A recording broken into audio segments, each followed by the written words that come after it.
Good evening. Tonight, we're going to be going on some side quests with Smol Kai here, which means leveling Black Mage primarily, and doing all the things that does not make sense to do on a main quest stream. I think one of the first things we'll have to do is make sure that our inventory isn't completely full, and if it's fine, we can... I think we have a Aurum Vale as a dungeon that we need to get done for the Grand Company. And then we need to unlock the level 51 dungeon. We'll also have to stay on top of doing our Black Mage quests. But that is sort of the idea. We might also do some roulettes. As it fits. We might very well just do a leveling roulette before we specifically queue for Aurum Vale, because who knows, maybe we can do them both at the same time. Hey Meowie, how are you doing? I hope everyone is having a good day. I am having a good day. Thank you. We got to level 38. Do we have any level 38 equipment? No. Then right back out there, I guess. About to go on lunch break, so it'll be even better soon. Awesome. I hope you have either access to great lunch, or maybe you brought good lunch. That always makes it even better.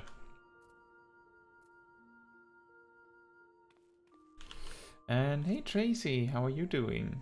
Says to the question for the chat, which is what is your favorite level 1 to 50 dungeon? Says just about anything bar Aurum Vale. Seriously, I like both Halatali and the Sunken Temple. I like most of the low level dungeons. The primary issue I have with the low level dungeons are more related to what tools you have rather than the dungeon itself, so I totally get that. Let's see. Equipment situation. Do we have enough space? We do have enough space, so let's switch on over. Do we have a portrait set? Well then, first of all, let me just double check that our Dragoon portrait is still fine. For some reason they randomly break. Then we switch to Black Mage. Any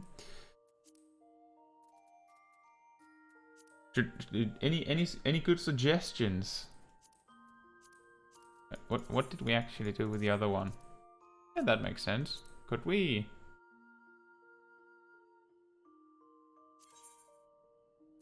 just copy that? That makes it a lot easier. Then we don't have to spend the first bit of the stream making a portrait.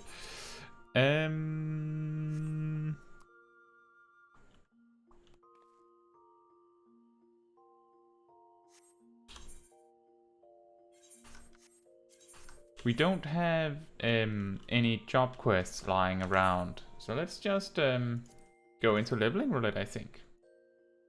If there's anyone in the EU data centers that want to join, you're very welcome to. I will of course be playing Black Mage. Let me know if you would like to join.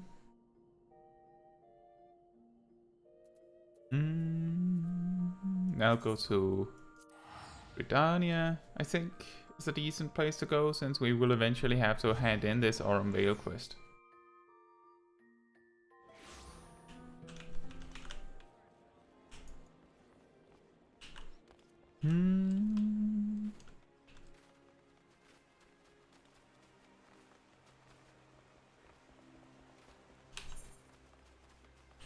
Alright, understandable.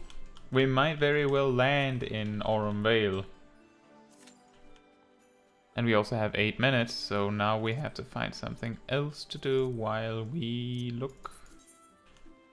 Can we do? Oh right, we have lots of hunting targets left. But I do understand that, Tracy. I actually like Aurum Vale, but the reasons I like Aurum Vale are more related to the difficult mechanics that it presents you, rather than anything else. An interesting detail with Aurum Vale is that the fact that it is an optional dungeon has, for good or bad, saved it from the reworks of dungeons that has been happening as they were being made more accessible for NPCs. Simply because the NPCs are not needed to access Aurum Vale, they have not needed to make any changes to Aurum Vale, so Aurum Vale is mostly untouched compared to a lot of other dungeons.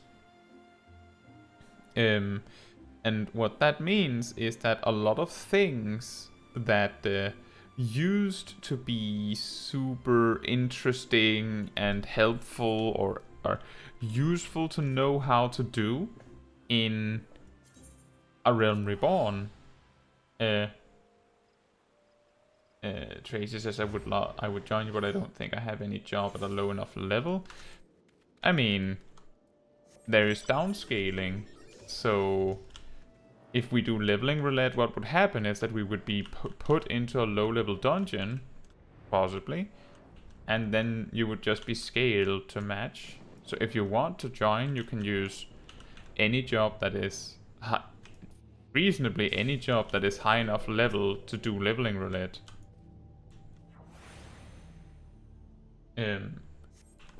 That's the amazing thing about level syncing.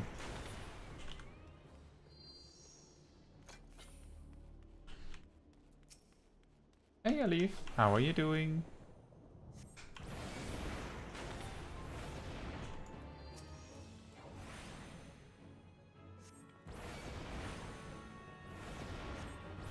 There's also, of course, the part that if we queued for a specific dungeon, then there would be very little benefit for you if you were very high level, but we're going to be specifically doing leveling roulette.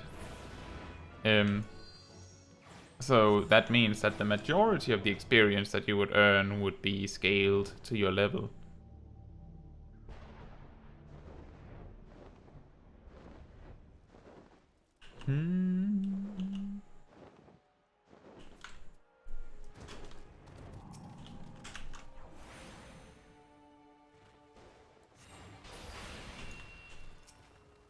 Oh.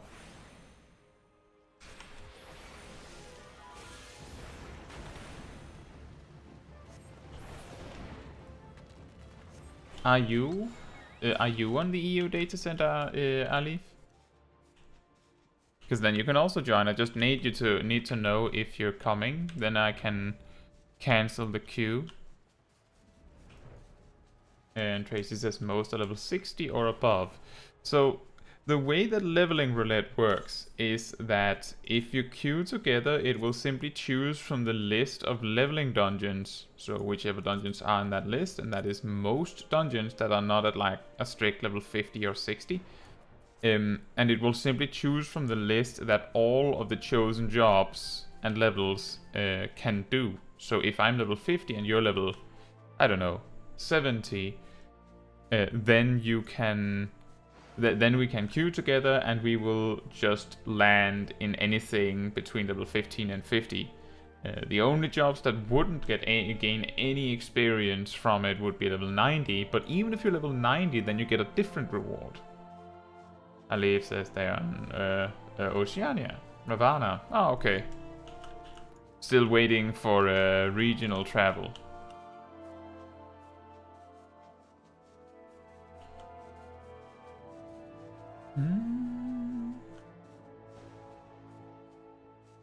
And Santo says, my favorite 1 to 50 dungeon is probably Brave Flux or Stone Vigil. Not entirely sure, but I'm sure that the least favorite is Aurum Vale.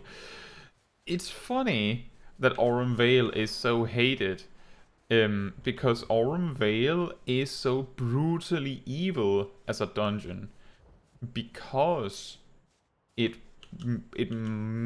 wants you to use game mechanics to beat it, rather than just brute forcing it, if that makes sense.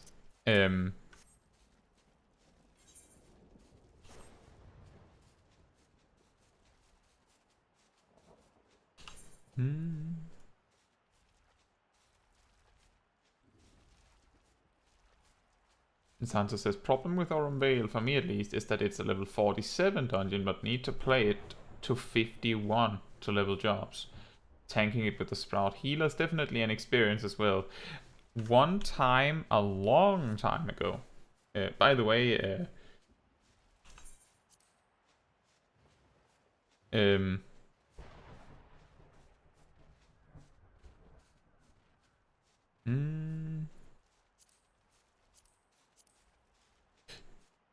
I'm just saying that,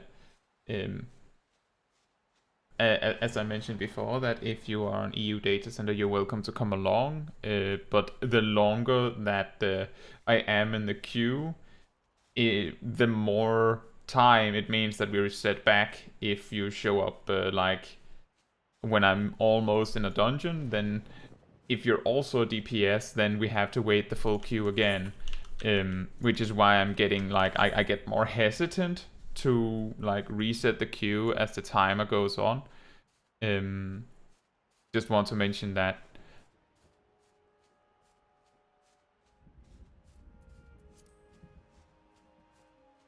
Tracy, you could use your main. That is totally unnecessary to go through the hassle of bringing an alt. Your main still gets a significant amount of experience from this.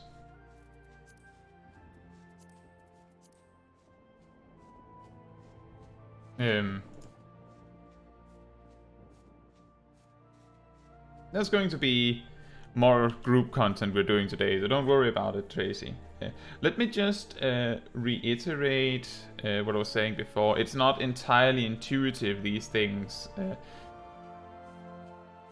When you get synced down, like for example, I'm level 50, so Tracy, if your main is level 80 something, for example, it's level, let's say your character is the, oh, Coco's here. You just missed the dungeon gun smokes.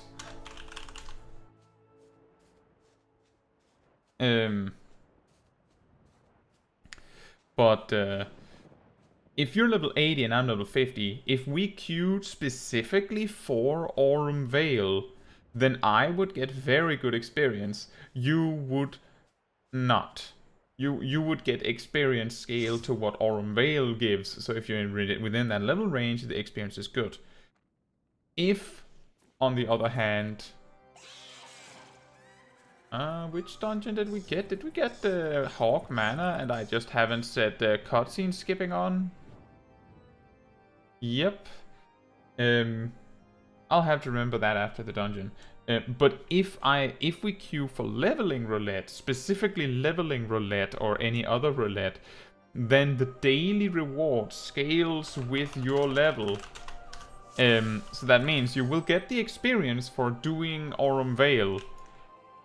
And then you will also get the daily bonus, which is some percentage of a level at the level you are.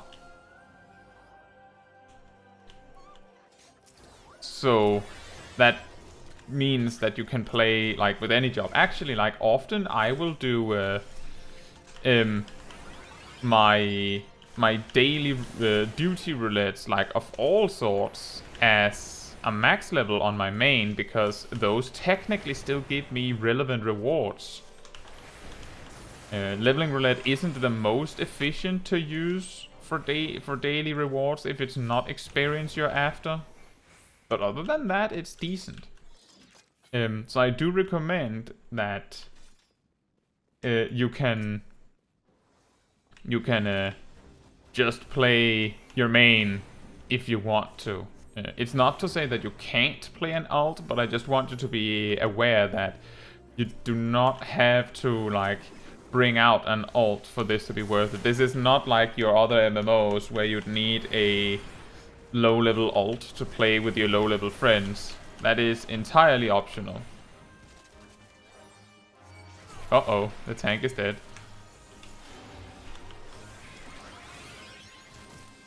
Pray for me. This might be doable. We might survive, but I need a lot of healing.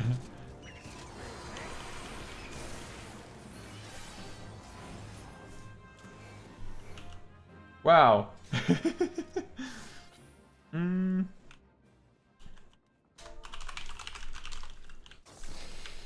Let's see. And Santos says, I don't think Aurum Vale is as bad anymore since they reworked A Realm Reborn dungeons. Did they rework Aurum Vale? I'm pretty sure they didn't change Aurum Vale. There was this one time, a long time ago, where I did, where I queued into Aurum Vale as like level 50. So I had the Ironworks Magitech gear. The other DPS also had Ironworks Magitech gear. Now the tank was a Dark Knight wearing the level 30 great, like the level 30 weapon you start with, and using a mishmash of like level 30 to 35 equipment. The healer used a level 35 dungeon drop weapon and like 35 to 40 armor. The weirdest part was that the Dark Knight would intentionally clear out every single pack in the first room. Now, that wasn't a problem back then, because back then your you would actually get experience for every single kill, so that wasn't a bad thing. For that reason, it was not a problem, at least not yet. No one noticed that something weird was up because of it. Speaking of something weird up with it, this Dark Knight taking every single side path.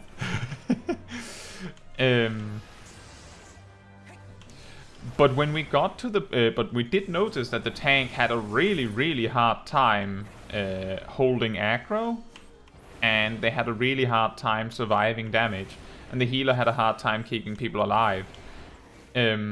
This was acceptable, workable, up until the boss. And yeah, the healer is asking the tank if they are going to use Rampart, so...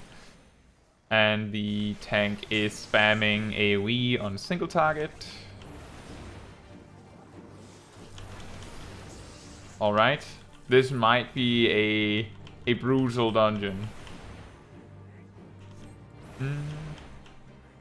So when we got to the boss in the first boss in Aurum Vale, we immediately ran into problems. You might not be too surprised that the problem we ran into was that, one, the tank could not hold aggro if the DPS players went like full maximum damage. It was not possible, and the DPS, me and the other DPS, could not survive tanking the damage. Well, we could survive tanking damage, but we took more. We would ultimately end up taking more damage than the tank, simply because I believe we were both mages, so our physical defense was incredibly high, you could imagine. Oh nice, level 51. But the problem was that the healer's gear meant that they could actually not keep up with the healing necessary if we let the fight continue for a long time.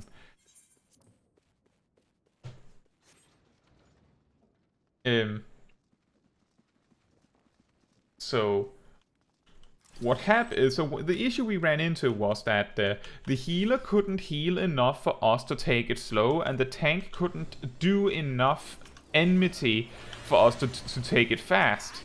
So that was actually a situation where we had the option of either abandoning the dungeon or booting either the tank or the healer. Now the thing is that even an excellently geared and great healer would have an absolutely brutal time keeping that tank alive.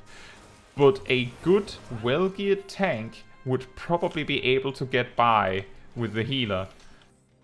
And there was also the difference that the healer was a sprout, and the Dark Knight, I believe, was not. They simply couldn't be bothered to buy gear when they were one level away from their Ironworks gear. Hey Pitu, how are you doing? I don't know why we're going this way.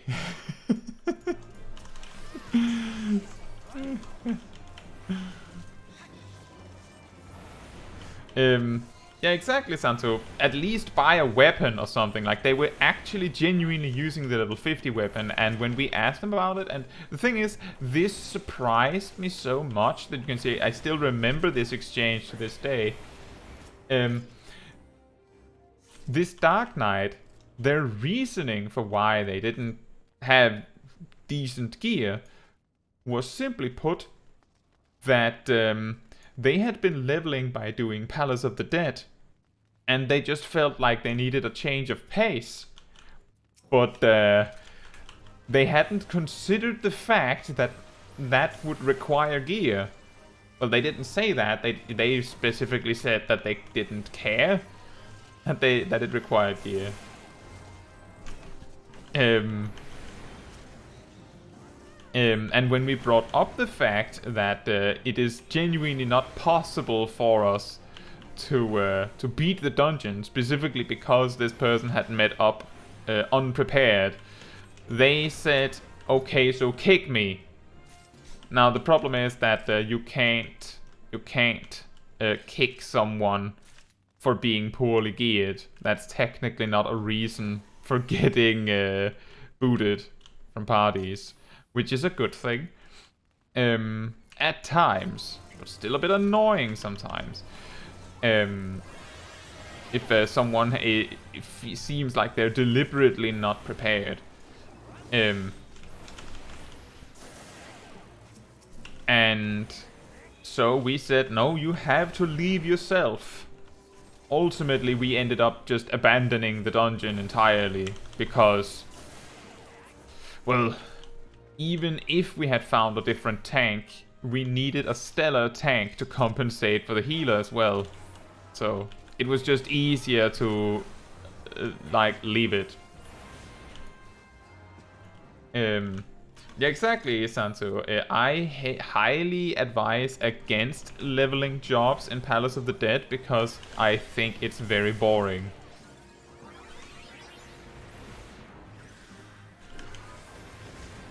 I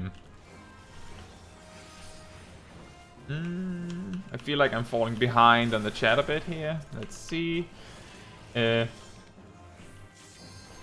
And Sansa says, I just generally use tome gear for 10 levels until I get the next one. Yeah, exactly. And that is fine. As soon as you reach level 50, you can get by just doing... It's this door, guys. You can get by just buying the level 50, 60, 70, 80 gear. And then... upgrading to the next set, and any gear upgrades you might get from dungeons is perfectly fine. You won't need any more than that. You will not need any more than that. You will not even need that. That's optional.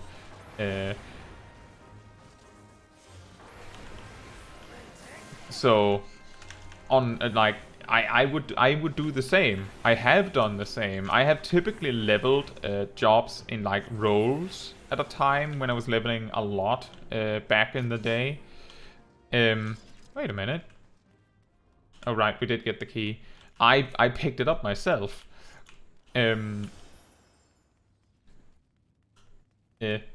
But And I leveled it in rolls because that meant that I could get away with less gear in my inventory at a time. So I would recommend doing it like that.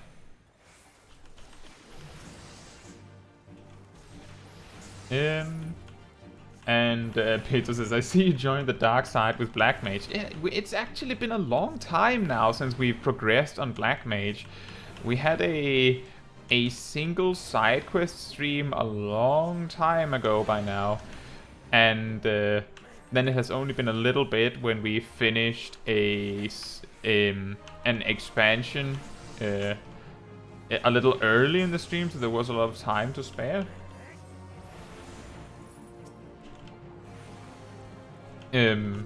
But originally Black Mage was a job, like I suggested 5 jobs, and the job that was voted the highest was the one we were going to be playing.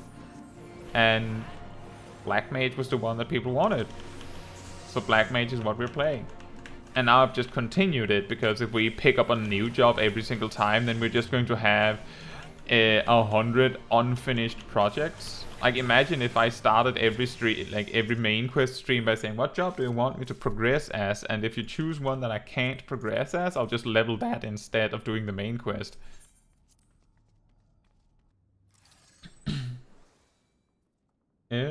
Tracy says somebody doesn't know Hawk Manor. It is a little funny that the Dark Knight doesn't know Hawk Manor, but I'm guessing they've just forgotten. I don't think you can unlock Dark Knight without having done Hawk Manor, unless you've used like a story skip or something.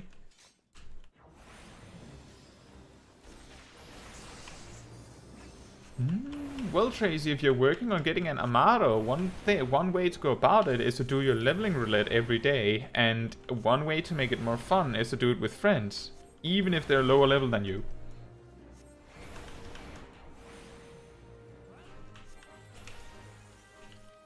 And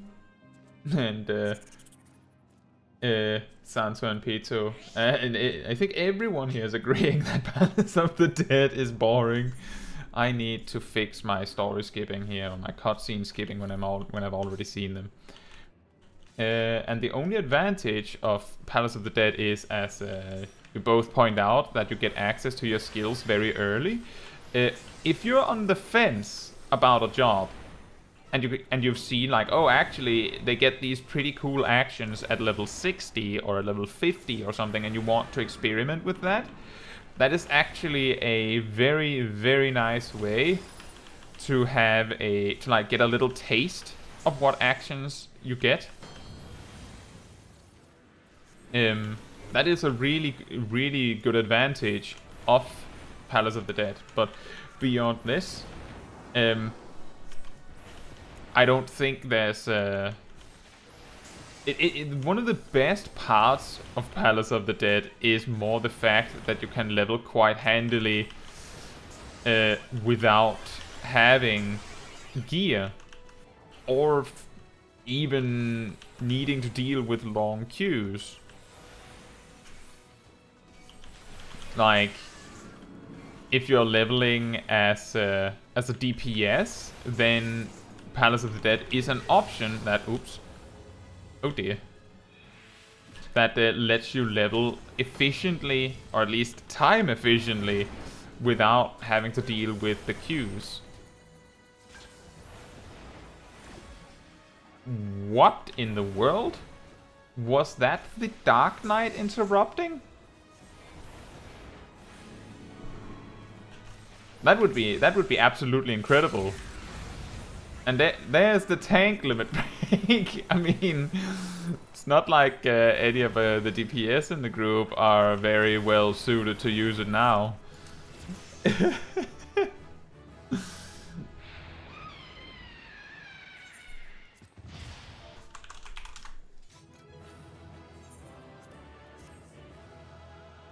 Wow.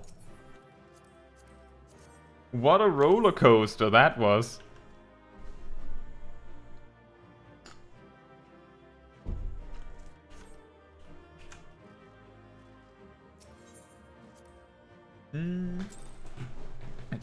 Sansa says, doing rolls at a time is good. Currently working on all my physical ranged, all in early Stormblood levels, so I swap around them every dungeon or so. That is a good way to do it.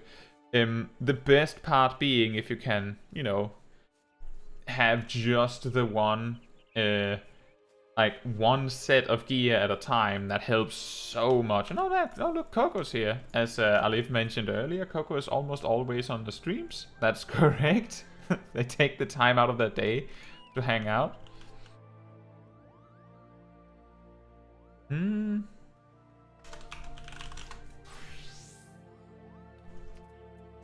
Dark Knight level 53, very nice. Do you want to come along for Aurum Vale, Coco?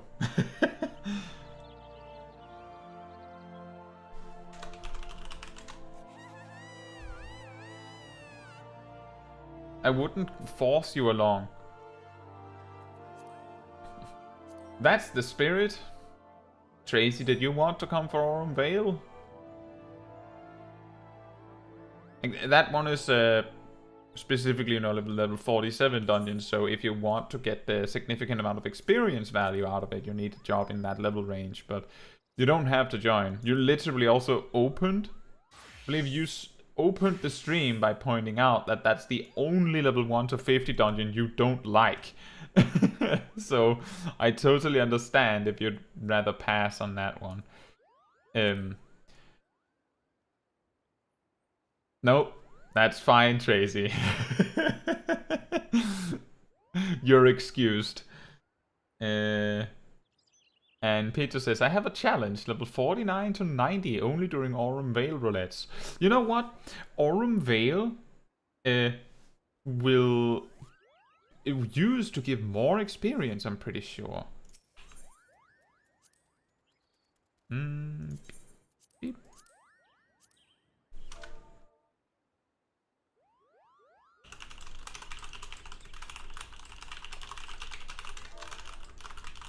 Coco asks, would I get more experience if I do it as Samurai or Dark Knight? So the easy trick here is check what level are your jobs.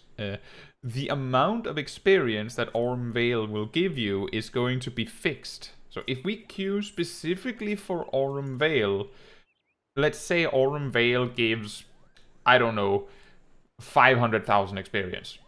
Whatever. Not important. Then if you're level 47, or let's say you're level 52, then you will get like 90% of a level for doing Aurum Vale. Or more if you have rested experience like I do. If you're level 74 and you need, I don't know, like 3 million experience to level up, I don't know for certain, then you will get a sixth of a level for doing Aurum Vale. The experience, as far as I know, does not get reduced from you doing low-level content. You will simply be handed the same reward as the low-level players, and the low-level players will be a lot more happy with that amount than the high-level player. Peter says the real experience is the vibes we had along the way. And Coco says, I will practice tanking and use Samurai for main quest. That is a good idea. Are you ready? Thank you, Alif. I'm just saying, I like Aurum Vale. The problem with Aurum Vale is... let me just be sure. I saw you do an emote. I don't know if you said yes. The problem with Aurum Vale is actually that all of the tricks you can use to make it easier are tricks that you're not expected to use anywhere else. Did you know, and now we're not going to demonstrate that, that's going to be impossible with randoms. Did you know that you can skip the entire first room of mobs by walking through the room and using a smart route? Nearly all of the mobs in the first room are blind, so if you walk, they will not get pulled. The toads have eyes. Shocker, I know.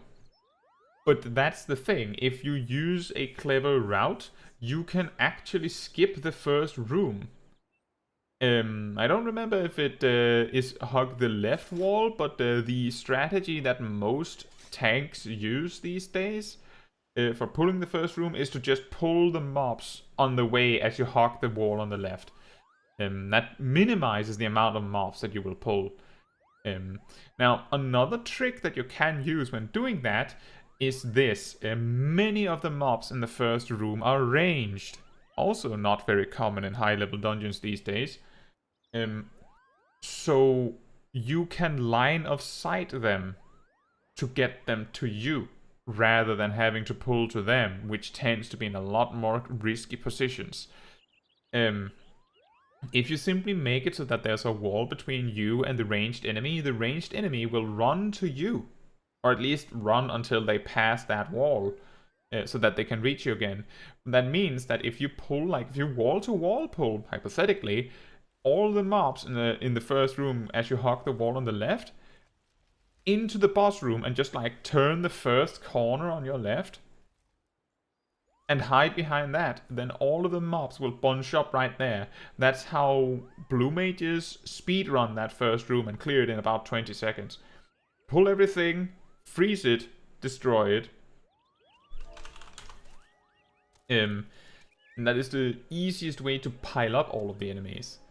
There are also, like, for the rest of the dungeon, there are also patrols that you can skip by simply timing when you run through the room or being clever with your pathing.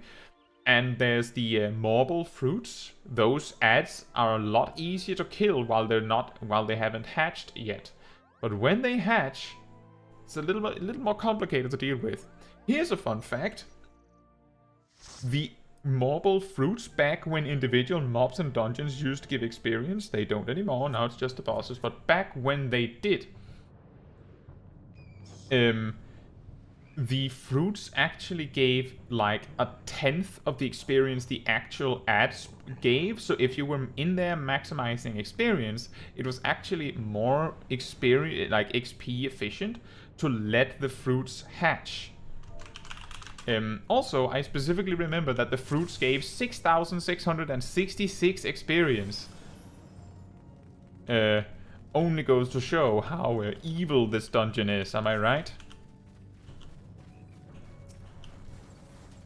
Uh-oh, Coco, remember to tag the mobs, you can't just run.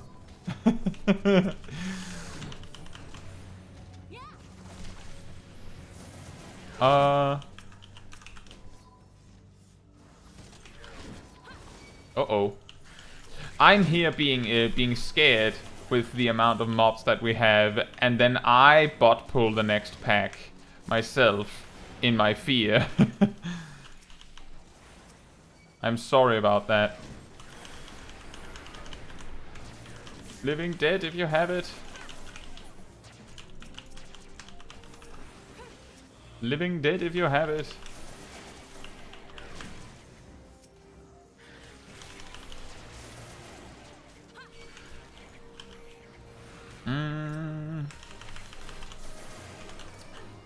That one's on me.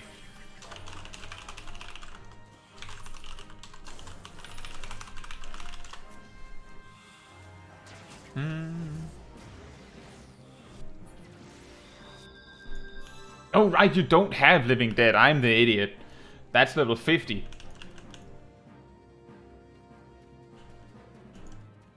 Sorry about that. Oh, I'm over here just confusing you. Now that's a better reason why this dungeon is even more problematic. So many jobs get some awesome ability at level 50 and then you don't have it until then.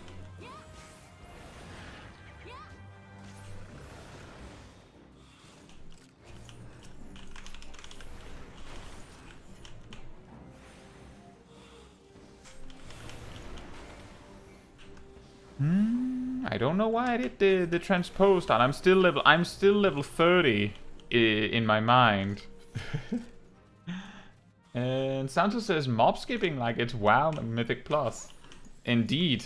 Exactly. Exactly. That's another funny story that I ran into, that I experienced a while back. Got the burn, the level 70 dungeon, in a random group. One of the DPS, and I was the tank, one of the DPS stated, and now I did it again, I need to stop transposing. One of the DPS would suggested out in the last bit between the second and third boss that you could actually skip a lot of mobs, because yes, you could actually sneak past them. Now the problem is that the wall that blocks you off from the next room doesn't disappear if you haven't cleared the room. So while you could skip the mobs, you can't skip the mobs. It is a fake out. You have to kill the mobs. Yeah, that's true, Alif. The White Mage didn't even have Benediction. The only reason why I was only grasping for Living Dead is because Coco had a had a chance to maybe suggest assistance for, while the healer is a little bit on their own. Speaking of which, they might die now. Remember to eat a fruit anyway. The debuff lasts 40 years. Or 50 or 60 seconds. That's why there are fruits at the end.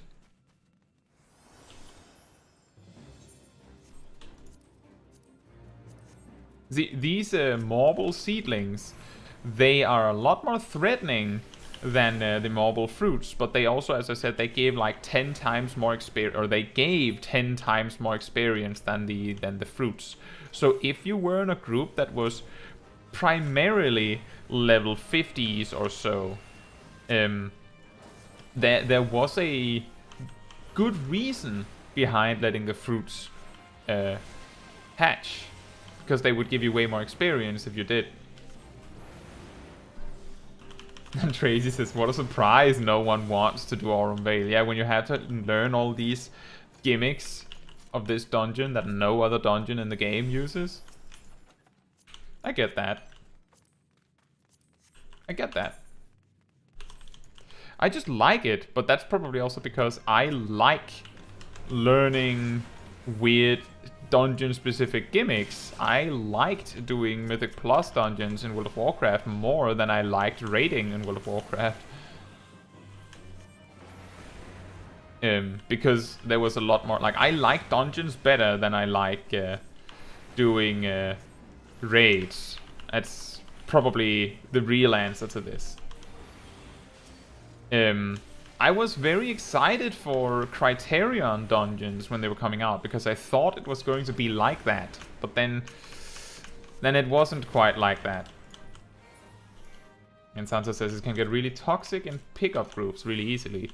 I do see a lot of posts from the World of Warcraft subreddit, and the one thing that one of the things that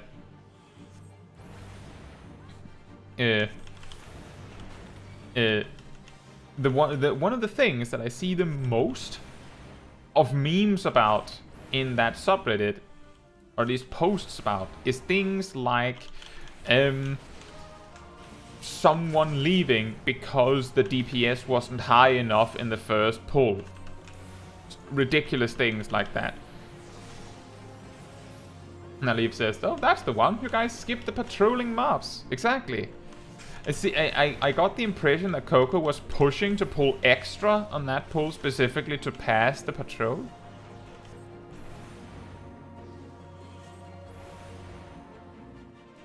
I like that there are these small tricks. And another interesting thing is that coin counter here used to not have any telegraphs. So those markers to show you where the attacks were, you just had to know. All mobs that use the same body structure as coin counter here. When they use the 10 tons swing or 100 tons swing and things like that, the specific animation is supposed to tell you what the type of attack it's going to be is.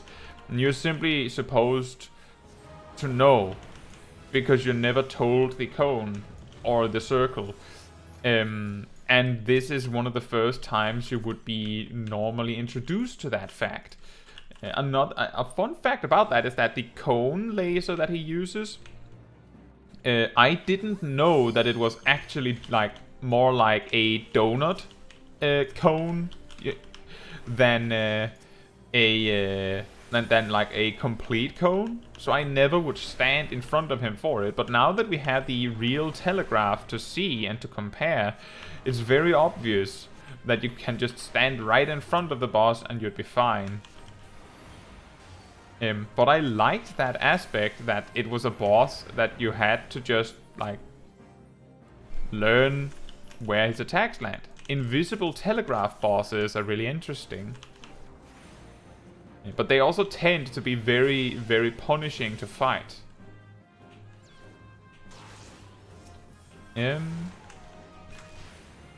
Gasari says, I would love to do more difficult dungeon content. Like I would like content I could do with a small group of friends. Yeah, exactly.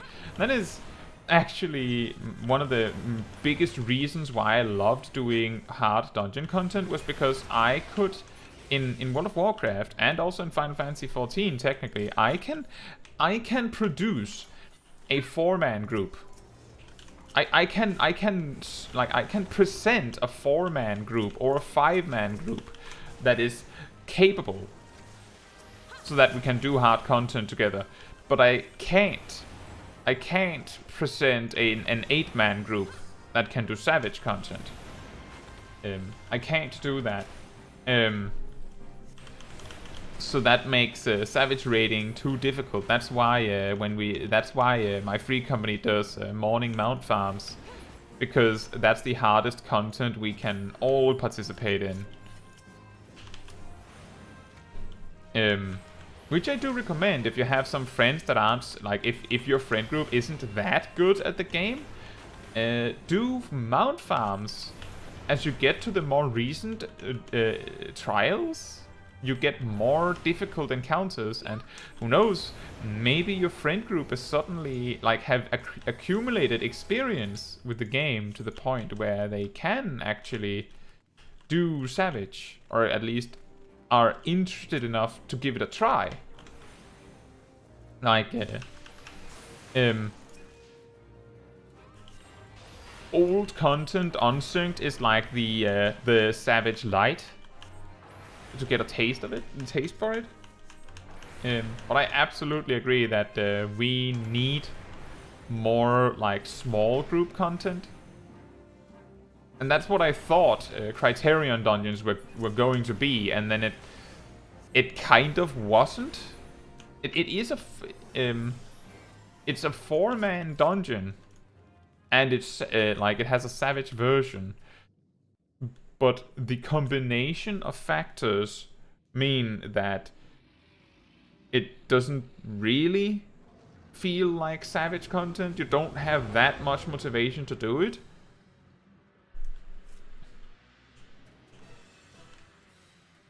And Alif says, I love that mount farm video. Always love seeing Sip heal. That's awesome. Well, just in case you haven't seen the previous ones, we have had a few more mount farms before the one we had Sunday. So if you go into the live streaming section of the channel, you might find a few more if you haven't already seen them, Alif. I'm guessing if you like them, you might have already gone and checked and found it. There's more where that came from. I don't remember if Sip is in all of them though. I do remember me being a bit annoyed with Sip when we were practicing Titania for the first time and he was messing up mechanics. But that's Sip. That's Sip for you. He's a good friend. Oh, no, no, no.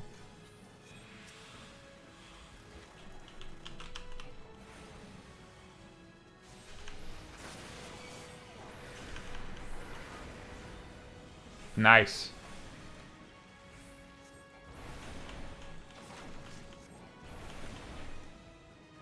Yeah, the Oceania data center is very small, if I remember correctly, Tracy. The problem is that the players that are intended to play on the Oceania data center have played on Japanese data centers for years. So they would have to, you know, as a collective, like move with their friends. And that means that a lot of players have simply decided to stay, or for whatever reason aren't moving, which means that the data center is even less populated than you would have hoped, simply because of the lateness that the data center was produced with. Like, the data center is from Endwalker. That causes some problems. I believe the newest data center in North America also has some population issues. It's for the same reasons. It's because it's a very new data center. And Tracy says, I thought I was the mechanics messer. Hey, you have to learn it. You have to have a chance to learn the mechanics.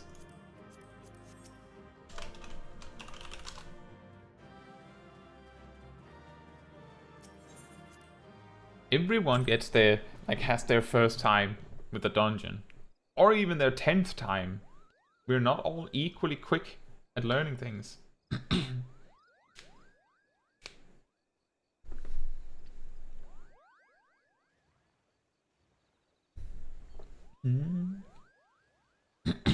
I think you did well, Coco.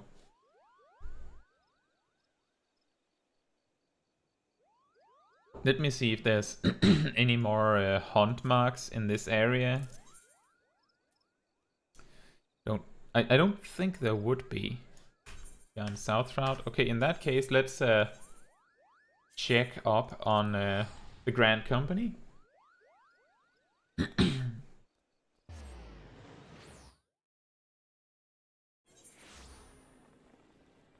Yeah, I didn't notice whether you did your rotation right, but I did notice that you got hit by the bad breath at the end, for example. But the thing is that you didn't die.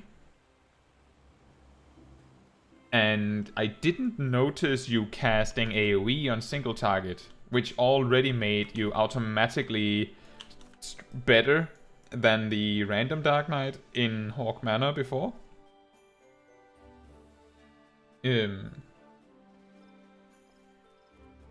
But what matters isn't how well you play compared, like, honestly, in most content in the game, what matters is not how well you play compared to other players. What matters is how well you play compared to yourself. I talk a lot about this. It's, you know, if you compare yourself to others and you're not good, what ultimately is going to happen is you're going to get demotivated. It's going to feel like an impossible task to get better. And you're not going to get better by doing that. A lot of players won't get better by doing that, at least. Some players get motivated by the challenge, but I believe a lot more players, or people in general, will get demotivated by it feeling impossible. So that's why I always say, compare yourself to yourself. Do you play better than yesterday? Did you tank better than the last time you tanked a dungeon? Things like that.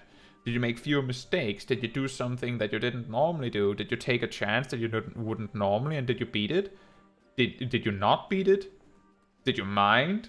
Like, do you feel like you're better? That's ultimately what matters. And Tracy says, looking forward to being able to travel there to NA to play with their friends there.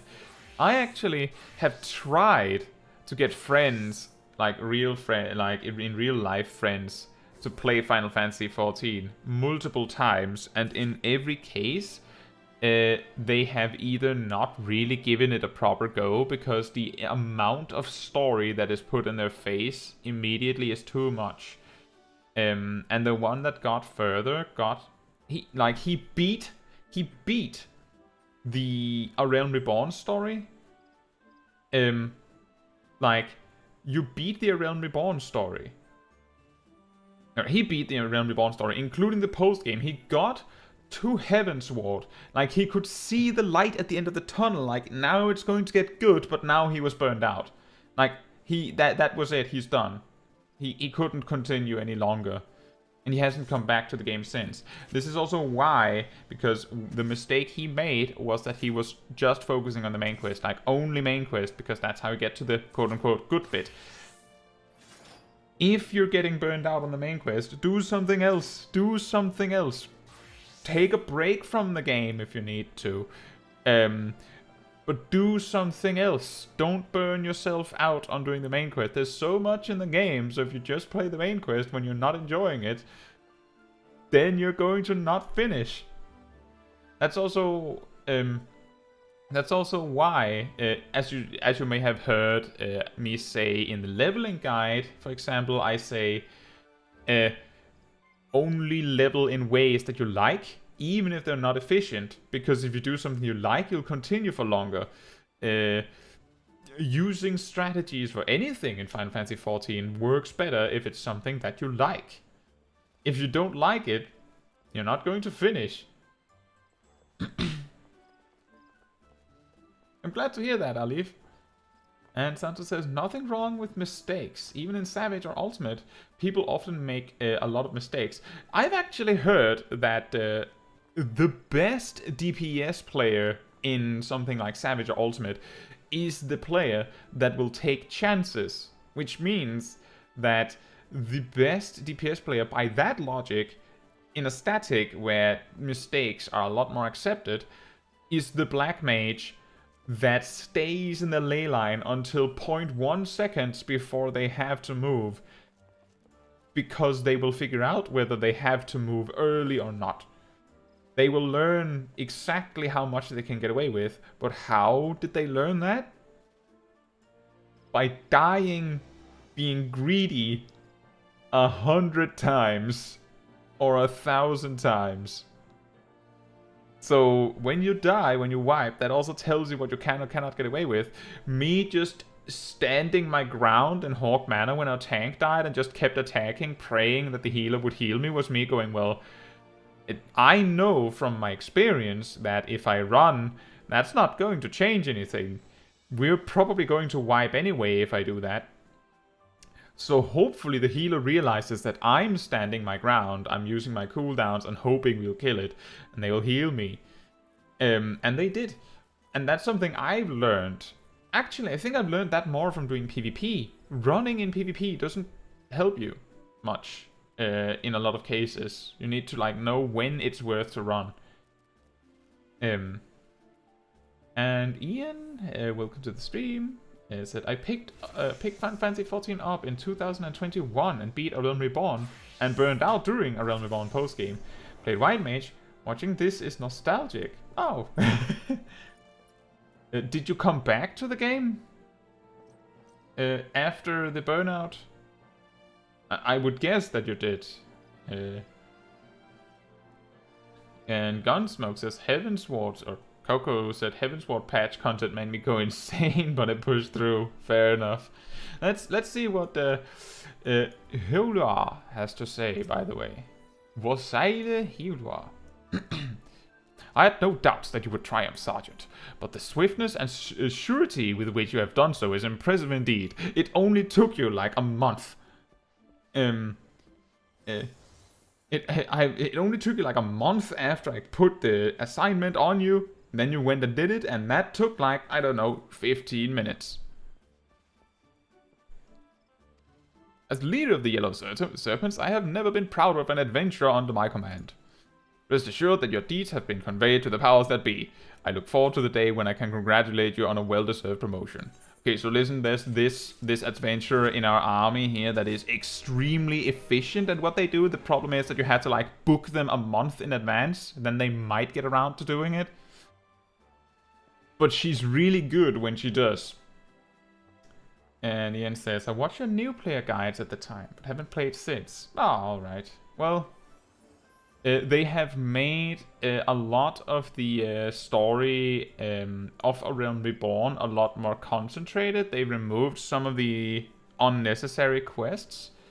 I do recommend that you give it another shot, especially if you're feeling this is a little bit nostalgic. You could always try again. If you're still on the free trial, it's free. If you are on the free trial, of course. If you have bought the game, then it's not free. Let me just see. What do we need to promote? Complete rank 2 in the Grand Company objectives. What's this? I don't care. That's the Beast Tribe starter. We need to do Hunting Log. And for that we need to do Sunken Temple of Khan. Do we have Sunken Temple of Khan? We do have Sunken Temple of Khan. Hey, Coco, do you want to come along for Sunken Temple of Khan?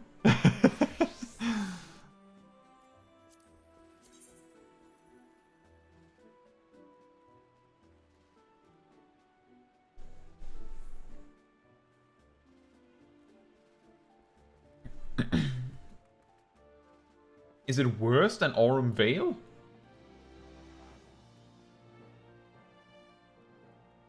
That is surprising. I would have thought Sunken Temple of Khan is like one of the more liked ones. Alif says, I have a question. I have never done traveling before. Can I go to Alpha if I'm on Ravana? How does that work? So you can only do data center travel in your region, which, if you're in Oceania, means that you cannot do data center travel on account of there only being one data center, unfortunately. But if you visit a Tracy says, I'll do the temple.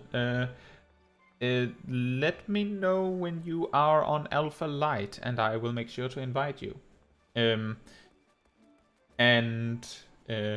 If you want to do world travel, that means you can travel to the worlds on your data center. Pretty sure it's called something else, isn't it? I checked it just the other day. If you are on Materia, the Materia data center of Oceania, then you can travel to the worlds of Materia. But you cannot travel outside of it, unfortunately. I have a short on this particular subject coming out tomorrow. So there you will see the step-by-step process of doing it.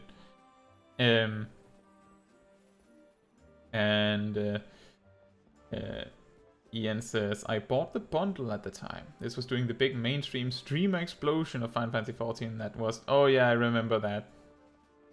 And Aurum Vale is brutal for first time, for your first time there. It's always brutal because it's so different. Ian says, one part of returning that puts me off is wanting to play other jobs, but having to grind all the low-level content with them and ignoring the main story to do so. Well... how quickly you can do that depends on... Well, two things, really. I believe we got to level 35 with Black Mage in one 3 or 4 hour stream. And then we got to level 50 in like another 2 or 3 hours. While reading every single line of dialogue, like I do on stream. If you don't care that much about these optional, like these side quest stories, you could skip cutscenes. If you skip cutscenes, you can get to this, like get to level 50 with any job by just, you know, doing the highest level dungeon you have access to. Possibly within a couple of hours, maybe 2 or 3 hours, I would say. Could probably do. So, what you should do for leveling a job, Ian, is as soon as you have unlocked the job, let me just make sure. Yeah, so you can see my mouse. You take the mouse down here, there's this one called logs. And there's hunting logs. So I can't show you that well because I've already completed them, but say you unlocked Lancer. You would be able to see this page as a level 1 Lancer. See these targets. Doing these will give you an absurd amount of experience because these are multiplied by some other factors. Also just killing the mobs themselves will give you experience. So you do these, and when it pops up and says there's a new class quest line, you go back to your class hall or your guild and grab the quest and do that. When you reach level 15 or so that you can queue for leveling roulette, so 16, you do a leveling roulette. Once you've done your leveling roulette so that it looks like this, it has to have the reward already received down here. You queue, you just manually choose over here and choose the highest level dungeon you can and tick only that one. Queue join for that. Pull back out the hunting log here, just grab this and continue down the list. Until you've cleared everything, go to the next page, clear everything, go to the next list. This might get ahead of you. Like, you might actually need to fight really high levels if it takes a long time with the queue. If that happens, you can also do leave quests or just do fates in the zone, which is actually better. So you just go to a zone that matches your level and do fates in the area for some experience while you're waiting for the queue to pop. Another thing is that let's just I think Tracy said they're here.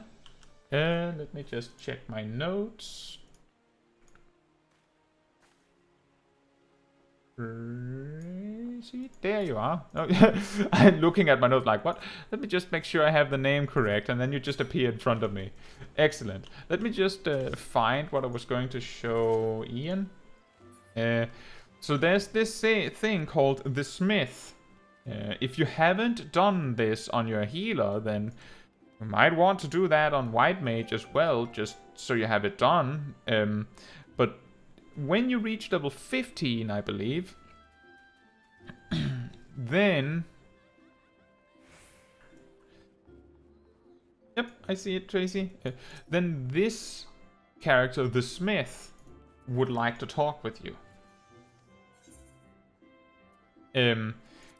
If you do the Hall of the Novice training, I don't think he'll let me. Yeah, so I'm in a group, so I can't.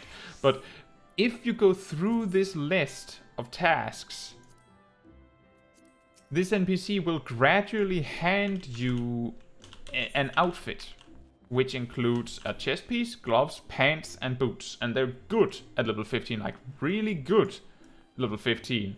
For any role, really. And the final step will give you a ring. This one. Which is also really good. I believe we've used this one until level 49 on both Black Mage and Lancer. Or Black Mage and Dragoon. So picking up that ring and wearing it at level 1 will give you 30% more experience when you do it. So that will also shorten the amount of time before you can do dungeons. And when you reach level 16, so you can spam dungeons, you can even at level 15, you could even just queue for Sastasha specifically, and then do leveling roulette when you reach level 16 or 18 or something from doing that dungeon. Then you can go down the list and just keep doing the newest, like highest level dungeon you have access to. The one key thing that you should not do is... and I'm just saying this, you said you were in the Realm Reborn story, so this is a little less significant for you in particular. Oh, you guys over there. But if you are spamming dungeons to gain levels, I do talk about this in my leveling guide, by the way. Do not do level 50 content, or 60 content, or 70 content, or 80 content. These dungeons are designed as endgame content, and they will give extremely low amounts of experience for completing them compared to a Aurum Vale, for example. This is why Santu earlier said that it was a bit awkward that you had to do Aurum Vale from level 47 to 51 1. We haven't unlocked the level 51 dungeon yet, but it exists. It does exist. But yeah, don't do the like level 50, 60, 70 stuff for leveling. I hope these tips will help you, Ian. And if the one thing that is keeping you from coming back is that you will feel like you have to slog through leveling again, it can be fun to level up a new job from the beginning. I don't think it'll be that bad. If you enjoyed the game for what it was, you will probably enjoy the journey back up again. It might be a pretty nice way to like get back into the swing of things. And Ian says, I did do the Praetorium a bunch to get the gear, and that was fun. Your Praetorium has been reworked, by the way. But yeah, if you're grinding Poetics, that is a way to do that. Yeah, that is a way to do that. Another way to do that, and this is like a really weird tip that I learned from a friend of mine, is that if you do a trial, like this one, and there's a first timer in your party, like, you know, Sprout here for the first time, the reward becomes like 100 Poetics instead of 15, something like that. And because it takes like 5 minutes to do this, it's more efficient than repeatedly doing Praetorium or Castrum for 100 or 150. Yeah. So that's also a factor, but you don't have to go out of your way to farm Poetics. But some players like to do it. Some players like to maximize their gear before moving on. Right. I have been hogging these 2 players that want to join me for a dungeon and just not queuing. The Sunken Temple of Khan. Are we ready to roll? Excellent.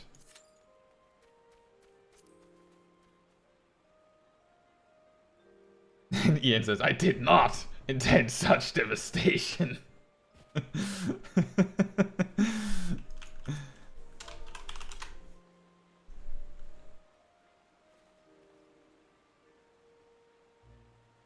You know, now that you mention it, Ian, I did feel like your name seemed familiar when you mentioned that you did watch my new player guides a long time ago.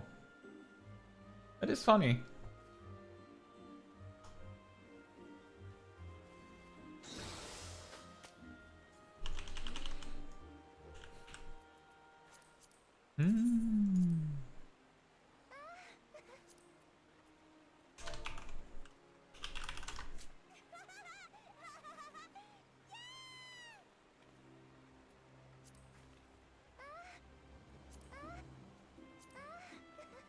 I don't even know all of the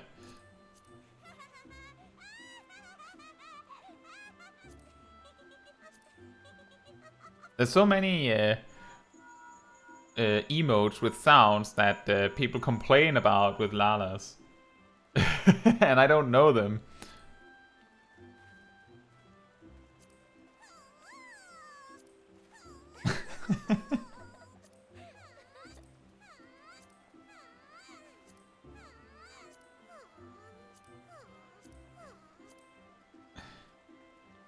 Those are sad. You don't want those. There it is.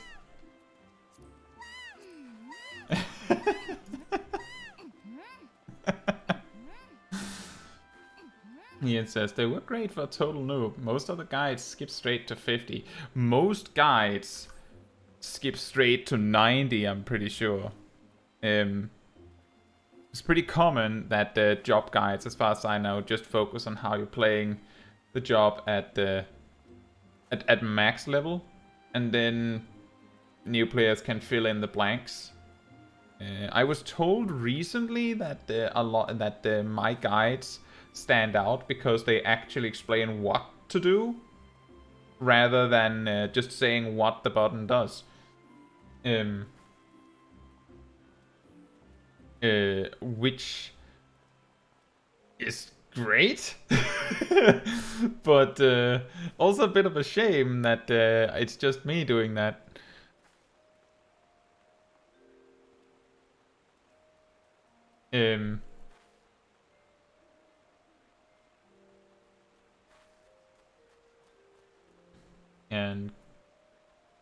And Coco says guides for especially jobs that start at high level are great. They teach the level 1 stuff. Well, they teach what you have at the beginning. Hey Robert, how are you doing? The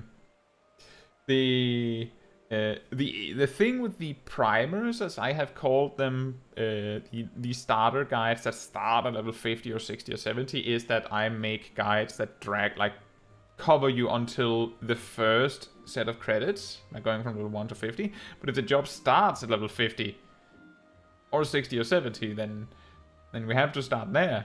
There's also a healthier way to go about it, because that also means that the starter guide is typically shorter than the high level guide. And I think often players might watch the starter guide to figure out if that's even a job they'd want to play. Makes it a bit more reasonable to stomach if you're told you need to watch a 12-minute guide, rather than being told, oh yeah, there's this 45-minute ordeal that goes from level 1 to 90 with everything covered.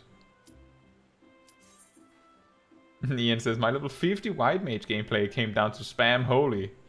Yeah, that hasn't changed much. That's an unfortunate fact about healing, is that in terms of attacking, most of what you're going to be doing is just pressing one button or two buttons. Yeah, Robert. Well, we started this stream at level 50.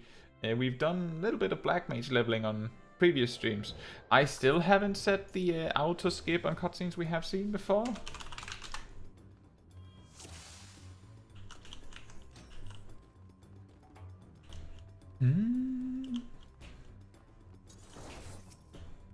Fun fact, this pack is optional.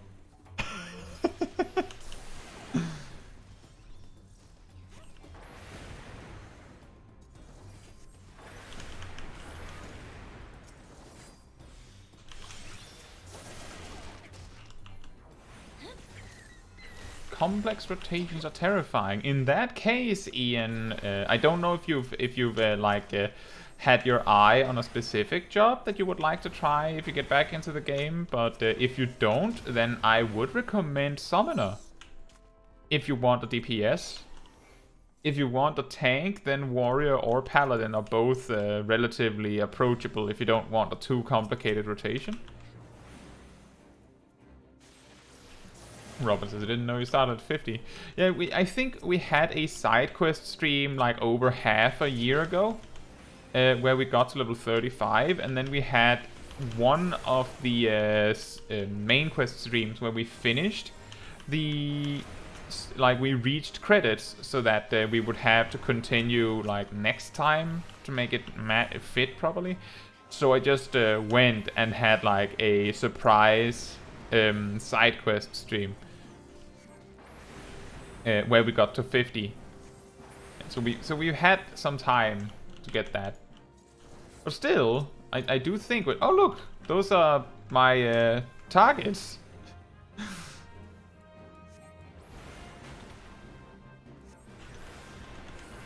You probably don't want to pull a lot of these. The bees will kill you. Like, they will actually kill you.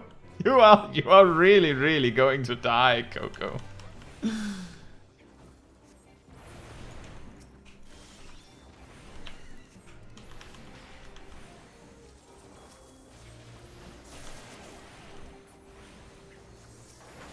Oh, there's one. Here comes another one. Da da da da da da.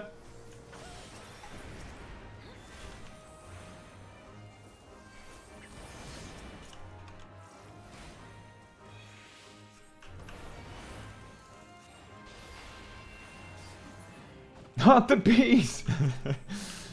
Ian says, yeah, Summoner was going to be my DPS pick. Paladin is the most interesting pick for me as a tank. And has much changed for Sprouts since pre-Endwalker? Well, they have Coco. I believe the most effective way is to just release and run back, so you don't get the weakness debuff. I believe they have trimmed down a lot of the not super relevant quests in the main quest, so it's a little slimmed down for new Sprouts. For example, then there's also some jobs that have just gotten changes. White Mage no longer has a 2.5 second cast on stone. That's a 1.5 second cast, so you don't have to worry nearly as much about planning when to use your abilities, if you have any. This also applies for all healers, actually. The way Astrologian worked with a 1.5 second cast time on their attack is universal to all healers now. That's just one example. And yes, Summoner got completely reworked. Paladin also got a complete rework, actually, in the most recent patch. Which is also why I have, of course, remade my Paladin guide to match.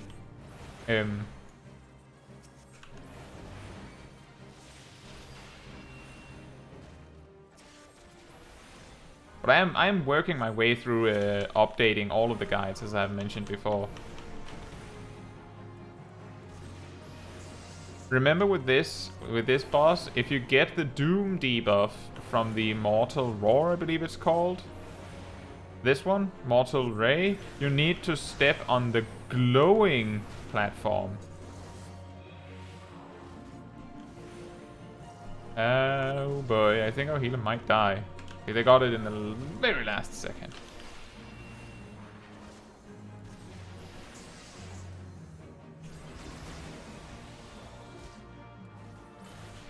Oh no. The other way, guys. It moved.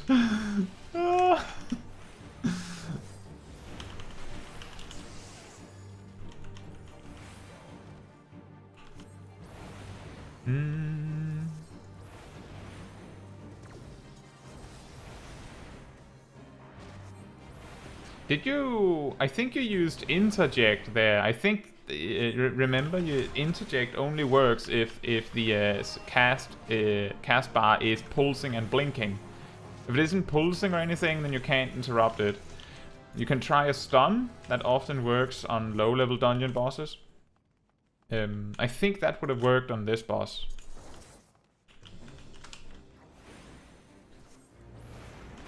And Alif says, I'm a healer main too. And was scared with the complex DPS rotations, but then went with Gunbreaker as my first tank to 90. I guess the anxiety just flew away. A dancer at level 92. Well, you choosing to go with Gunbreaker is certainly an interesting mix-up. That is not one that I would recommend if you're afraid of complex rotations.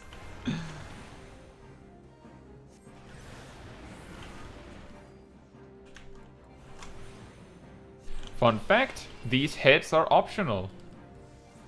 If you just run far enough, they'll leave you alone. I believe either they will leave you alone after you kill them, or they're here. As you can see, one of them just left.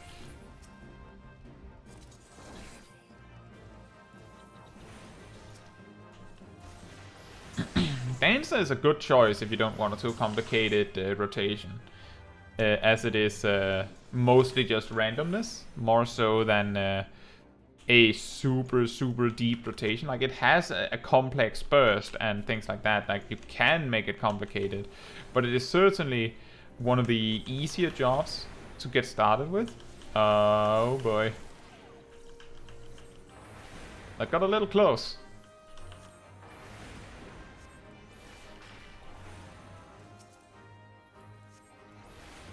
Now Leaf says it's very fun for me. That's good. There's also the part that, and I do stand by that I feel that Gunbreaker is a lot easier than you would initially think, simply because when you play it like if you're trying to play it really efficiently, most of the button presses you need to do are done during the No Mercy window, so you have a specific cooldown you're watching for, which can make it a lot easier.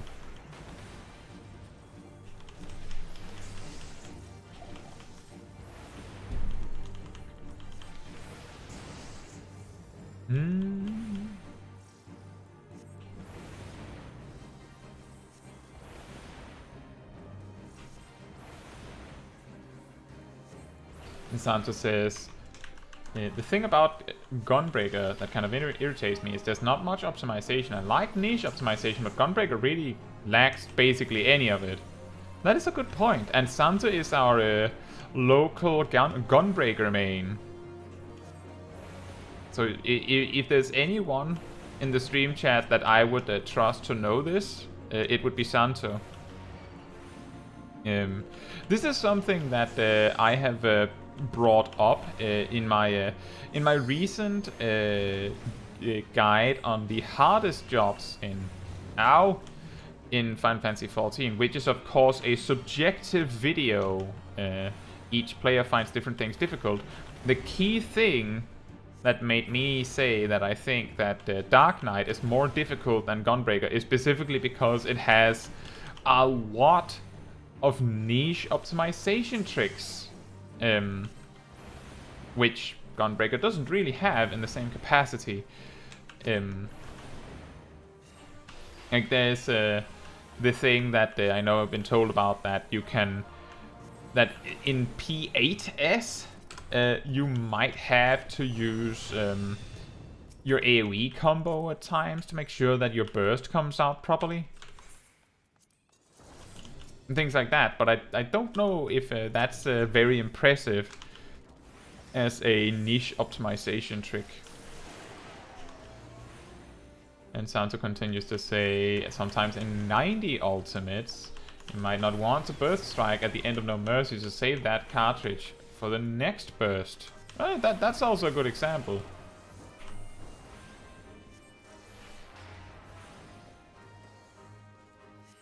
Meanwhile, you could say on the opposite end of that spectrum, Dark Knight would simply be able to not worry about that. If you have so much downtime that you would be worried about having MP to refresh your dark side, then there's a very good chance that that downtime itself will regenerate you enough MP for another edge. So that is where these these two jobs sort of really differ between what makes them difficult and what makes them easy, and that's why it is an interesting discussion which one is harder, which one is easier. And I have come to the conclusion, much easier than arguing about it, it's subjective. Some players find Dark Knight to feel extremely easy because you just use your cooldowns when you have them, kind of, and that tends to be good enough. And others find Gunbreaker easier because of the way that your things kind of fit in a neat box.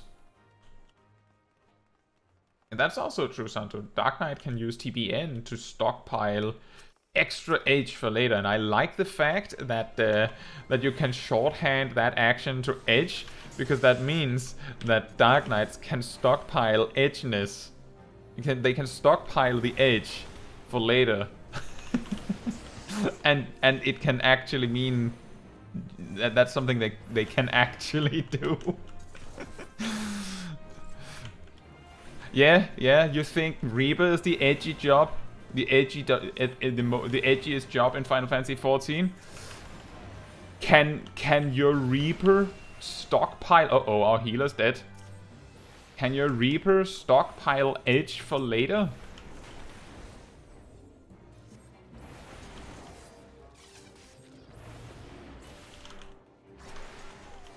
That is excellent work, Coco. That was really smart. Running away from the enemies to win a little bit of time. That was really, really well done. Nice.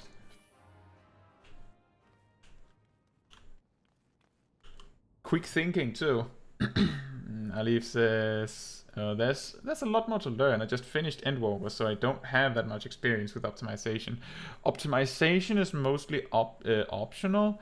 If you watch the end part, like the later part of my job guides, you will find that I often talk about things you can do to optimize, like tricks to burst while raid cooldowns are up. This varies how important this is. Ultimately, it's advice to help you get started with where to get better. Obviously, my guides might not include the most minute details. Jobs have often more than one viable opener that can be useful for specific encounters for this or that reason.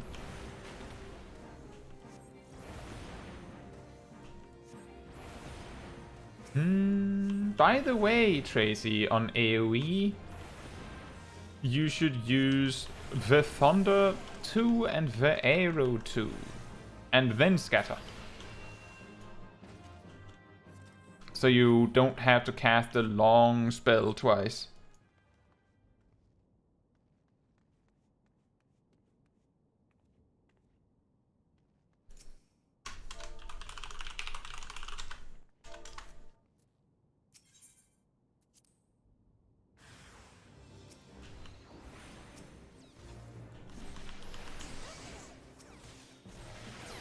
Yeah, exactly, Santo. There's for most jobs, the openers that I recommend at the end of my level 90 job, at the level 90 bit in my job guides, or in the level 90 summary specifically, is usually an opener specifically to line you up with raid cooldowns. Like, if you followed the exact opener that I recommend in my guides for level 90, and your entire party did that, then in nearly every single case, your raid cooldowns will automatically line up. So it isn't too deep of a subject to optimize. It's more, the optimization comes in the niche tricks, as Santo mentioned. Like, the small tricks you can do for even more optimization.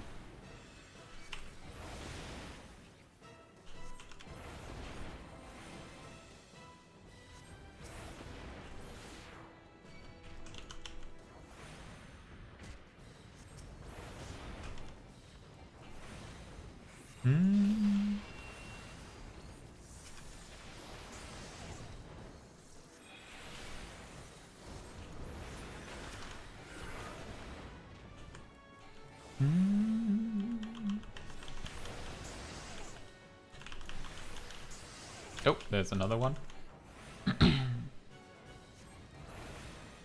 Oh, it disappeared on me.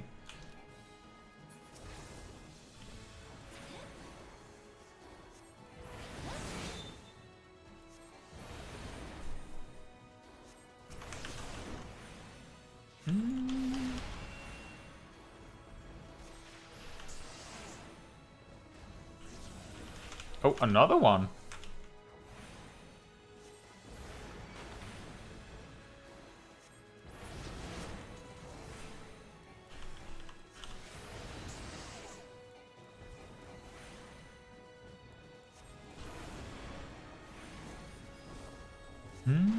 It's a bit many now. It might be easier to just dodge. Ow.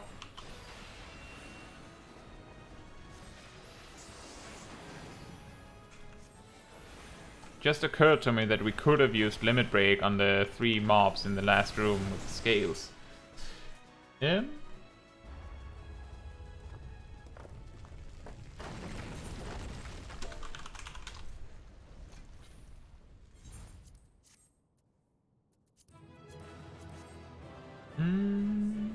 And Sansa says, on Gunbreak especially, if you use a standard opener, everything will line up perfectly and requires little to no effort.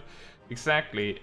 If you hear a guide that says use everything on cooldown, depending on a few factors, everything will automatically line up and makes it very easy if you use things in the correct order at the start and then simply press the buttons when they come up. There's There are some things, some jobs that have a lot of cooldowns where simply keeping an eye on a specific one can help you a lot. Save you a lot of energy. If you're using all of your tools correctly, then for a Dragoon you can pretty much keep an eye on where you are in your rotation by looking at lance charge. You have to use jump and Guy's Goggle every 30 seconds, but you can keep an eye on where you are in your rotation by checking lance charge. Can I get promoted now? In order to receive your next promotion, not only must you complete a trial, but you're also required to complete rank 2 in the Grand Company objectives of your hunting log. It appears you have already fulfilled both requirements. I shall be pleased to make the necessary arrangements for your promotion. Your present rank is Chief Serpent Sergeant. In order to be promoted to Second Serpent Lieutenant, you must fulfill the following requirements. Tracy says, I have to go now. Okay, well, thank you for joining, Tracy. And Jake says, Ninja is like that. And welcome to the stream. He goes, oh, now that you've completed your trial and stuff, I'm also going to need 9,000 company seals.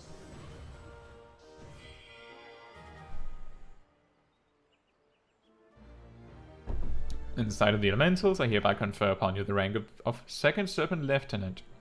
I'm pleased to inform you that, as of this moment, you are eligible to transfer between the 3 Grand Companies of Eorzea.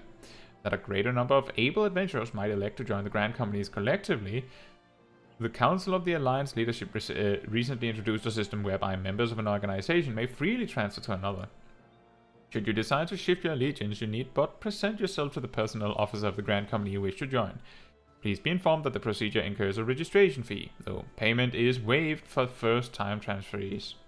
In addition to the aforementioned right to transfer, you're also entitled to purchase land or an apartment in one of the residential districts established for adventurer use. If you have a mind to own an estate or other property, you would do well to seek the counsel of the resident caretaker who presides over your preferred district. He or she will be able to attend any inquiries you may have pertaining to the purchase of land and private rooms, as well as the building of your estate hall. Wow!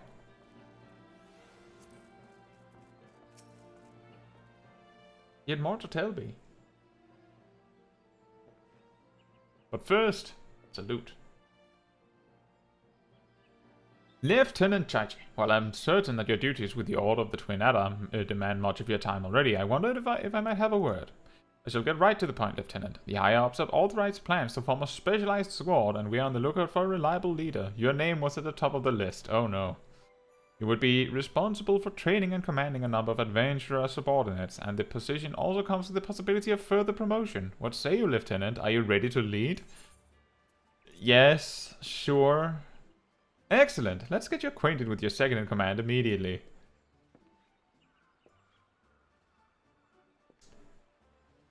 It's an honor to be serving with you, Lieutenant Chaiji. In my capacity as your aide, I'll be filling the role of Squadron Sergeant.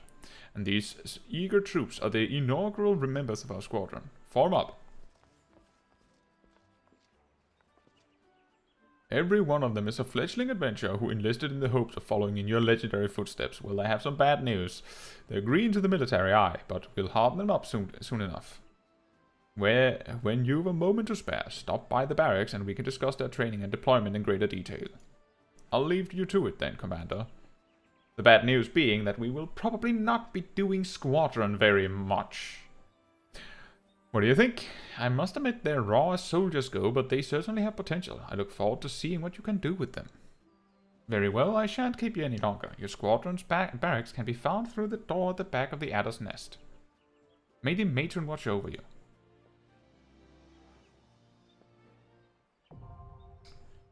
Woohoo! Did you know that there are 4 emotes locked behind this? You are now the commander of an adventurer squadron. Enter the Twin Adder barracks and speak with your squadron sergeant to issue deployment orders. One of the emotes that you can get from that is the squatting emote. Hello, did you have anything else for me? No, you don't. How much can we store? 50,000.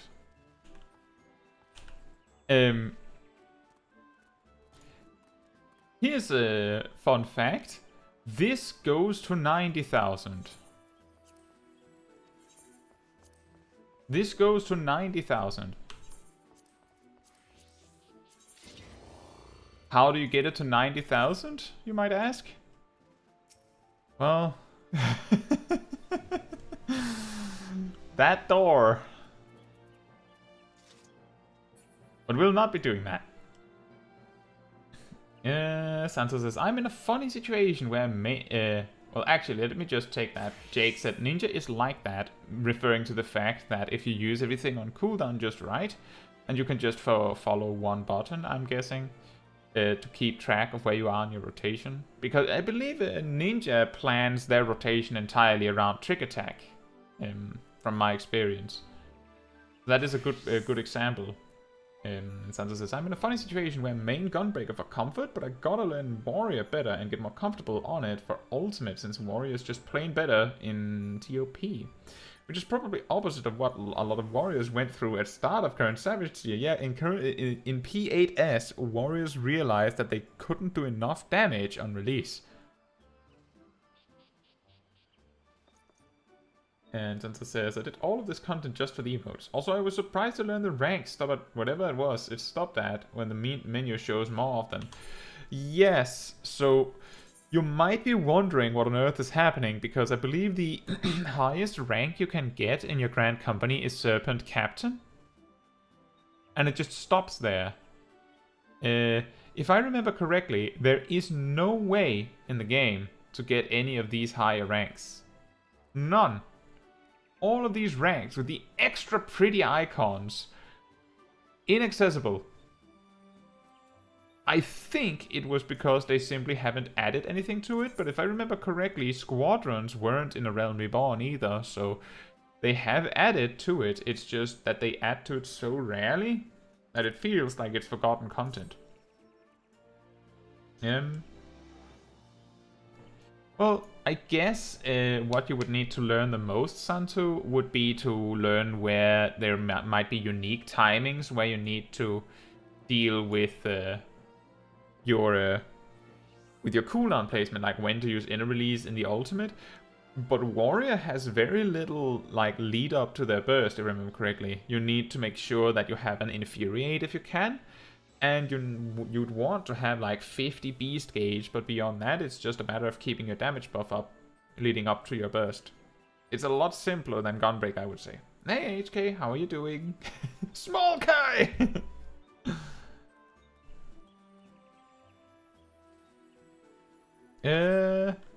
What should we do now?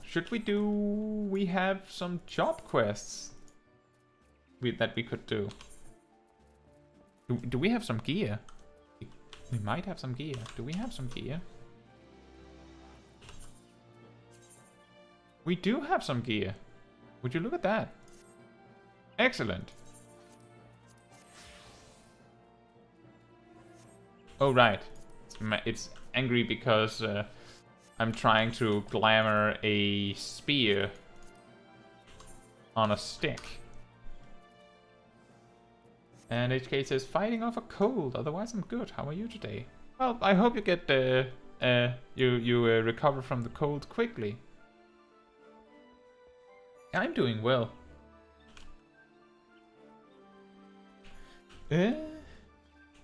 Let's see, what spells are we waiting to get? Ley Lines and Sharpcast. Well, the other thing that I would like to do is that would be wanting to get the level 51 dungeon. So we should at the very least get Ley Lines before doing that. Where do we return to? Ul'dah, excellent!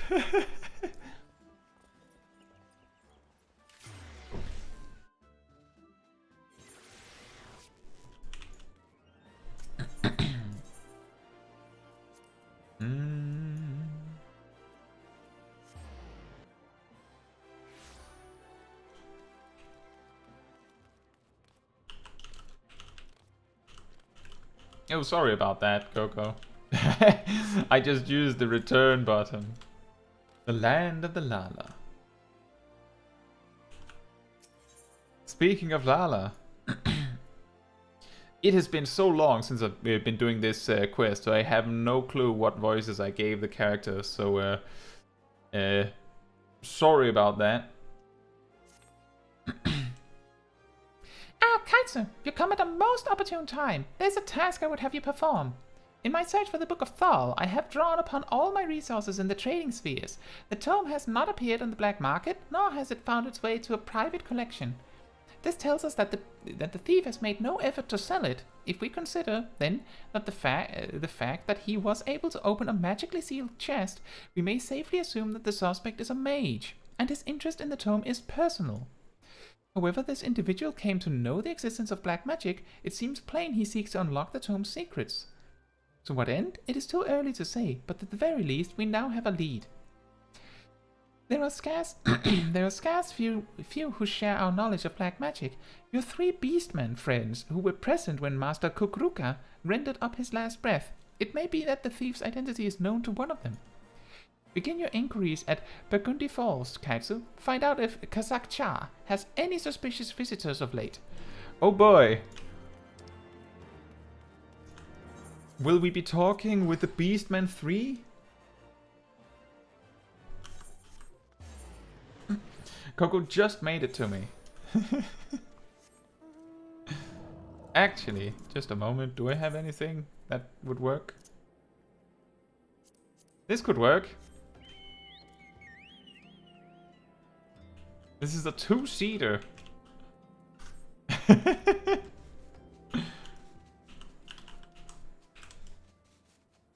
Yeah, Lalai the Lala.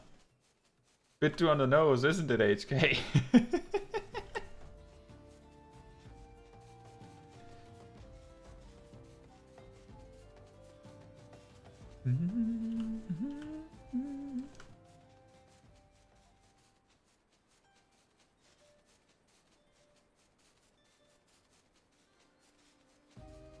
Robert says, I just learned how to mount up with someone like that. Oh yeah, you have to right-click the other person and then choose right pavilion. It's a little awkward. Hey, Kazakcha. Kaetsu, I'm glad to see you again, my friend. What brings you here this day? We need to assemble the Power Rangers. That such tomes should exist. But to answer your question, I have been visited by a suspicious man, and very recently, though visited fails to capture the nature of our meeting. Not a bell ago, a robed man appeared before me. Join me, he said, and together we shall master the dark arts. A dubious offer, which I naturally declined, but no sooner had the words left my mouth than he unleashed a barrage of spells at me. Though I could scarce believe it, I would swear that the spells he wielded were black magic.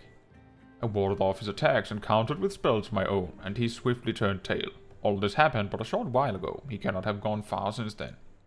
If you mean to confront him, you would do well to exercise caution. Though he alone approached me, I felt the presence of others.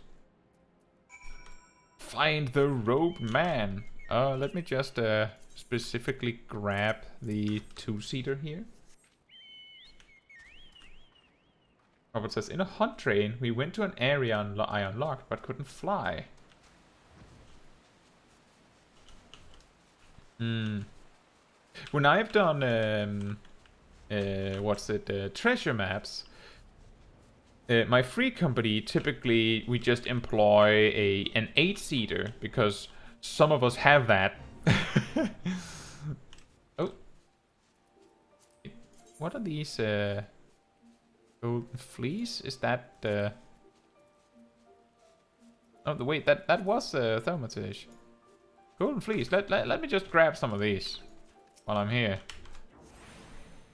Pavilion. Too fine to call it a mount.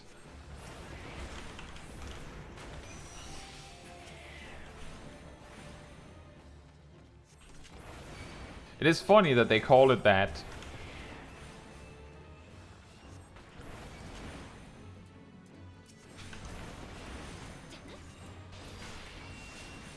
Coco says, I missed my car mount. I could fit 4 people. Did you lose it? How did you lose it?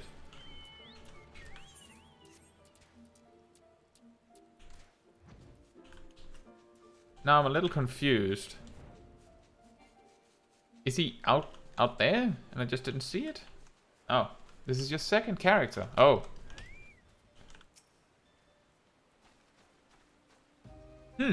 What do you want? Wait. This aura. Yes, there's no mistake. You are a Black Mage, and you will lead me to him. Now speak, or I will make you wish you had with your white magic, or what? But aren't you a Black Mage? Me? A Black Mage? How utterly ridiculous. Perhaps you're not one of them after all. I fear there has been a misunderstanding. I am not the villain who attacked the Amalja, nor does it appear you are in league with him.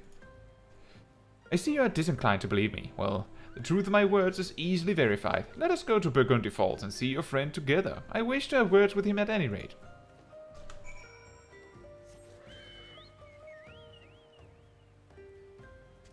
Coco says, I skipped story and stuff, so I thought it would be better to just make a new character to do a fresh start. That is a way to do it. You could also just use New Game Plus to experience the story, but it might not be the same.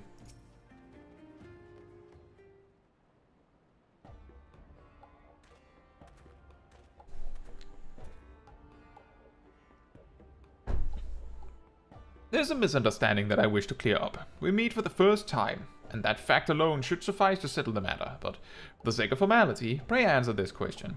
Am I the man who attacked you?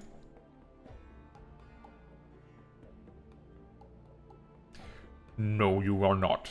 You bear scant resemblance to the villain. Now that the matter is behind us, allow me to introduce myself. I am Hira Zaya Nelha, of the Conjurers Guild in Gridania. The Sidequest Council has sent me to find a man who wields black magic, the forbidden art of destruction. His trail led me to this area, where I chanced to witness him attacking your Amalja friend. Alas, the villain beat a hasty retreat, and I lost sight of him in the confusion. You approached me shortly thereafter. You may not be connected to the man I seek, but you are a practitioner of the dark arts nonetheless. The aura is telltale, so don't even think to deny it. You must also answer to justice. Do you know who I am? Do you know who I am? The Books of Null Thal, Matron Preserve. I was not aware that such terrible tomes existed. Relax, mate. It's a book for a god. This woman, Lalai, she may well know something useful. I will pay her a visit, and I expect you to be there as well. Do you now? I take it you intend to continue searching for the mystery Black Mage, though I doubt that his skill is a match for yours. He has proven himself unpredictable and dangerous both. Be sure to keep your wits about you.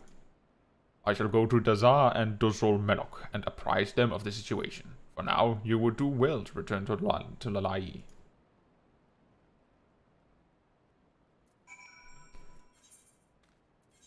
Back we go. And Coco said, that character only had the car that was cool, so I'm fine with it. The Spiderwick book. Yeah, if it's just a single mount, then I understand that it's not that big of a deal to lose. There's also the possibility that the event will return. And there's also the part that 4-seaters are nowadays much less rare than they were when that mount was new.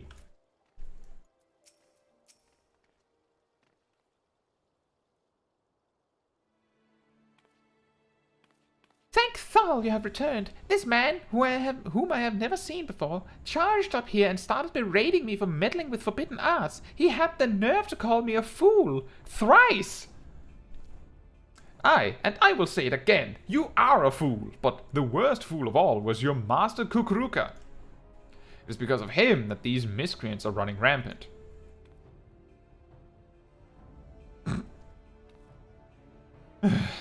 Let me start again.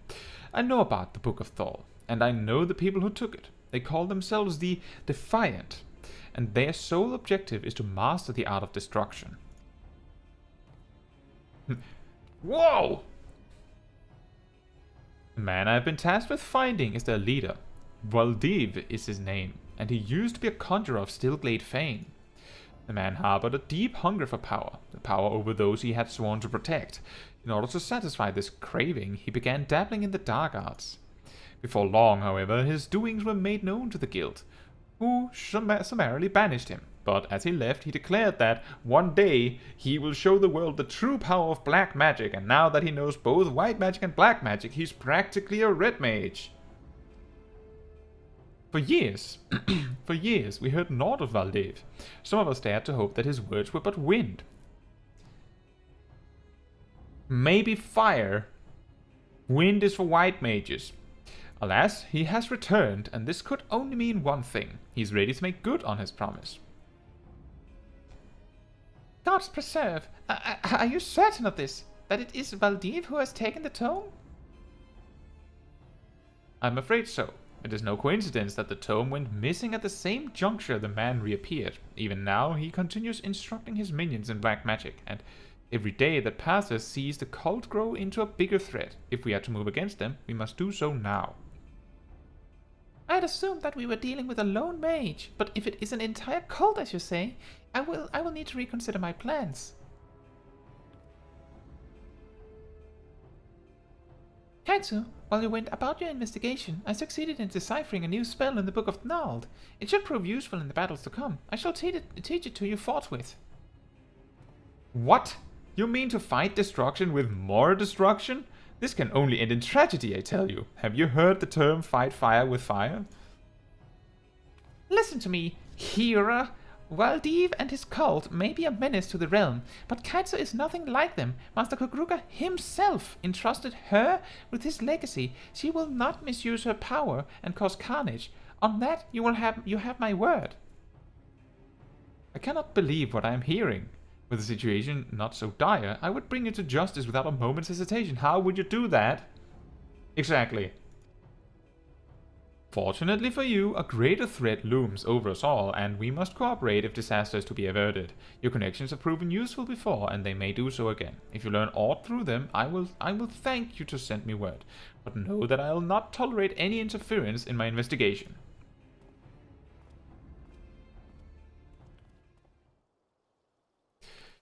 Gods, what an irksome, ignorant, insufferable idiot! To think that we must cooperate with him. Heed not the mutterings of that stuck-up lout. We shall prepare for the gathering storm in our own way. Now, where were we? Ah, yes, the new spell. Ley Lines, it is called. You're going to love this.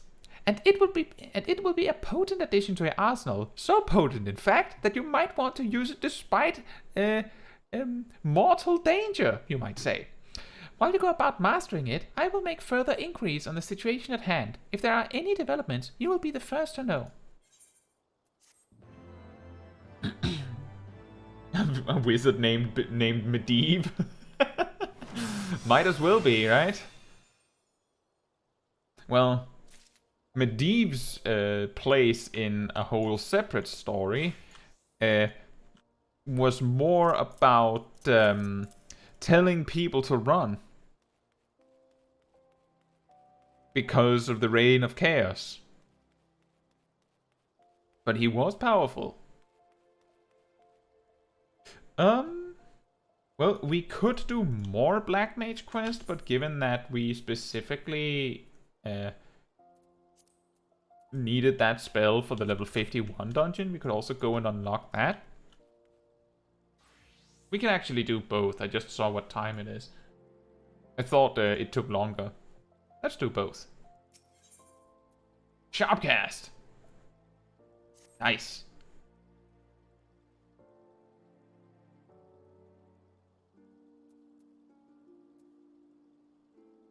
Let me just check something.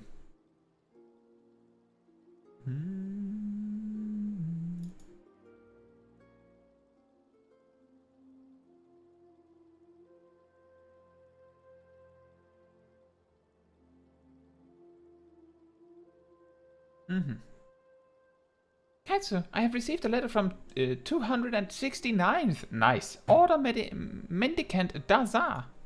The Muggle's reach extends further than I had realized, but that Dazar would contact us But that Dazar would contact us suggests that something is very much amiss. I wait at Bronze Lake, it says, and no more than that. Though perhaps somewhat cryptic, the letter's brevity suggests a sense of urgency. Please hurry to Bronze Lake and investigate the situation. I shall inform Zaya Nelha of this development, though I doubt the fool can render much assistance. I gave my word that we would cooperate. Alif says, I suck at using ley lines. Well, here's the problem with ley lines when you're learning it, is that either you don't use it and then you're missing out, or you do use it and you risk being attacked when you have it running, so you have to stop standing in it.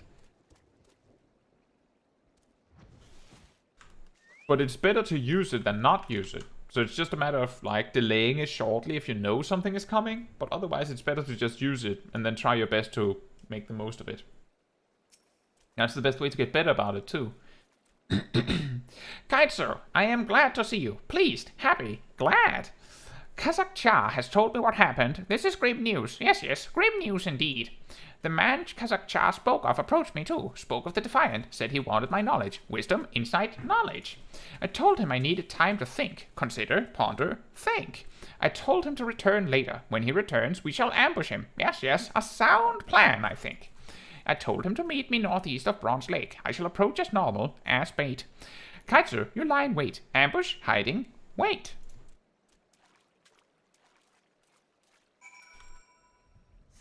And Robert says, ethereal manipulations where I falter. Did just find a thread about using a macro for it, which I never thought about.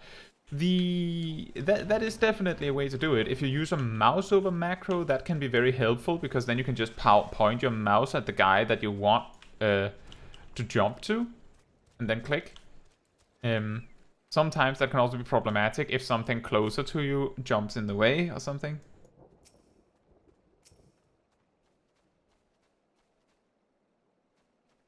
But it is a good idea. And getting good at using ethereal manipulation is also a huge step in mastering Black Mage, because when you're better at using it, you spend a lot less time running, which is a lot more time casting. Are you the leader of the Defiant? My name is Valdiv, and you are descendant from First Order Patriarch Dagu, yes? Dagu was my ancestor, progenitor, forebear, ancestor. You know him? I've had opportunity. Excuse me, let me find my manuscript. I've had opportunity to peruse a fascinating tome left by Kukuruka. In it, Dagu is mentioned as a confidant who assisted the master in his studies of the dark arts. It also states that Kukuruka intended to entrust the secrets of his research to those same confidants. I fully expect you to tell me all about these secrets. Then you are wrong. Mistaken? Incorrect? Wrong. I shall reveal nothing to the likes of you. I'm a busy man, Dasa. If you refuse to cooperate, I simply don't have time for you. Wait, where are you going? You might have made a powerful ally, but as an enemy, you cannot be suffered to live.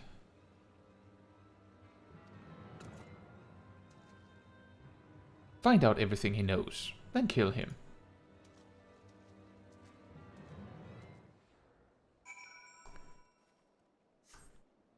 Oh dear, we have to save him.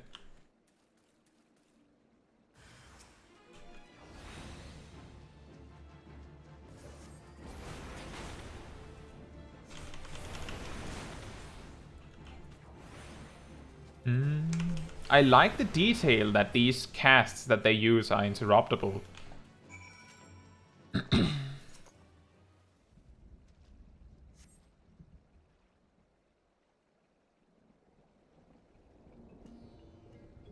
Thank you, Caetsu. Those Defiant didn't stand a chance. No chance at all. But Valdiv got away, fled, escaped, got away. He did that thing where he's in a cutscene and then he just casually strolls out while we look at him because the cutscene said we did. So he got away, unfortunately. Bit awkward that the game works like that. Caetsu, Ley, relay to me what happened. You're late.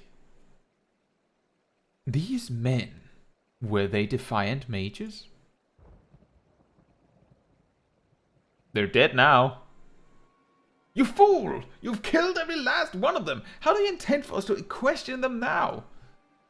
I knew this would happen. You black mages are quick to wield your destructive powers, but rarely do you consider the consequences. We must return to Ley. Do not think that I'll forget about what you have done here.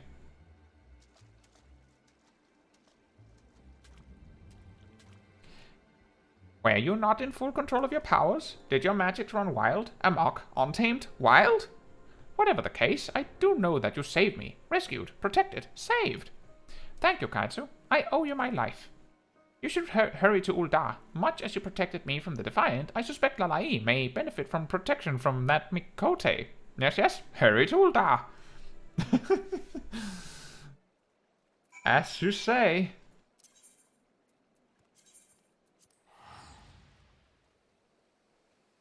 And Kogo says, why run when you can cast? And then Alif says, I used Ley Lines every time, but get sad when I can't get the most out of it. Well, sometimes you just can't. But it is, I would say that it is better to be the Black Mage that lives, but didn't get full value out of their Ley Lines, than be the Black Mage that dies, but got 1 extra second in their Ley Lines.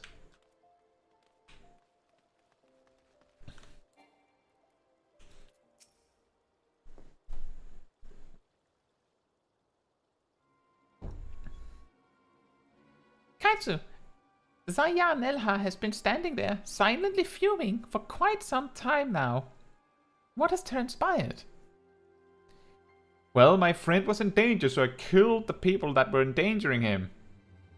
And then this genius rolled up and suddenly had a complaint to raise, when he's the genius who was late.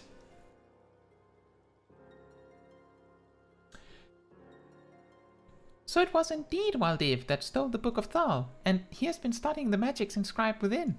But did truly not a single Defiant survive? I somehow doubt that you are fully responsible for... I care not for your doubts. I explicitly told you not to interfere in my investigation.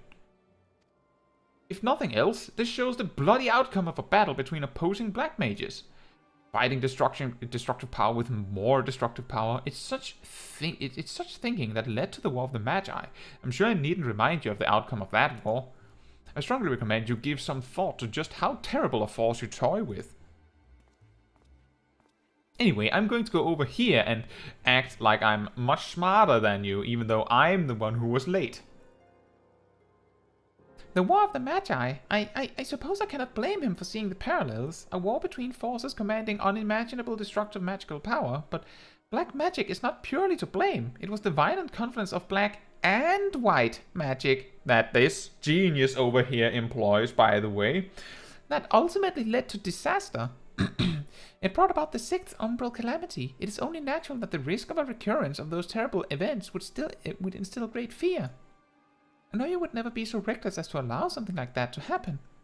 The problem lies not with black magic, but with the Defiant. I'm disinclined to pay heed to Zaya Nelha's words when they run counter to those of Dazar, who witnessed the battle firsthand. I find it hard to believe that you would lose control of your powers. There must be some other explanation for the deaths of those mages. It also seems that Valdiv is gathering something of a following. To better oppose this growing menace, I shall teach you a new spell I recently deciphered from the Book of Nald. Remember, Caetsu, black magic is not a thing to be feared. As a true black mage, you have the power to control it. I believe in you. Here's the spell, which is actually an ability. And it doesn't do anything on its own.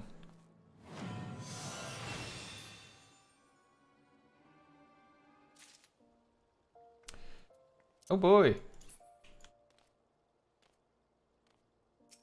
Well, now we can go and see if we can find the quest for the level 51 dungeon. Oh, card. Yoink.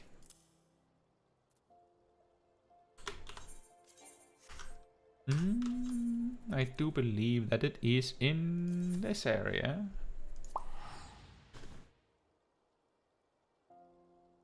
I think it's very ridiculous that this man is like, don't interfere in my investigation. We just gave you a lead. Oh, by the way, I can't fly in this zone. I can't fly in this zone. It's going to be a little bit of a ride. He said, don't interfere in my investigation. We give him a lead. He's late.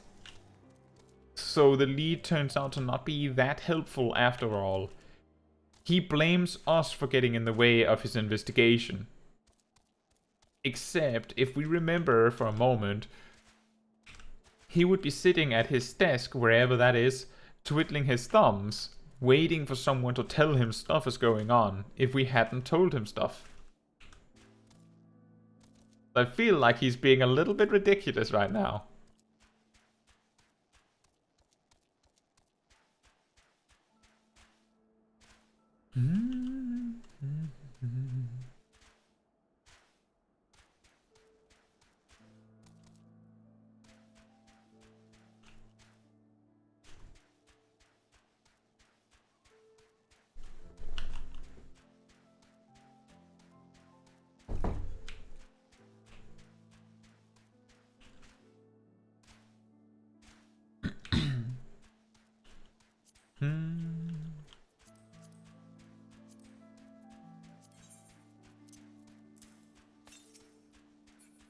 Nope, it's not currents we're missing.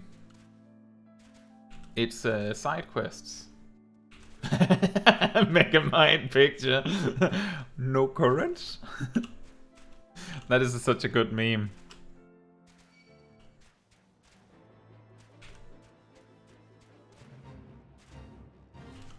That'll also be something worth engaging with.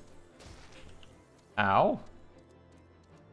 Why are they attacking you, Coco? Wow. So rude. Like, I saw the red arrows, like, but why? I'm not in combat, and then I just see you get smacked.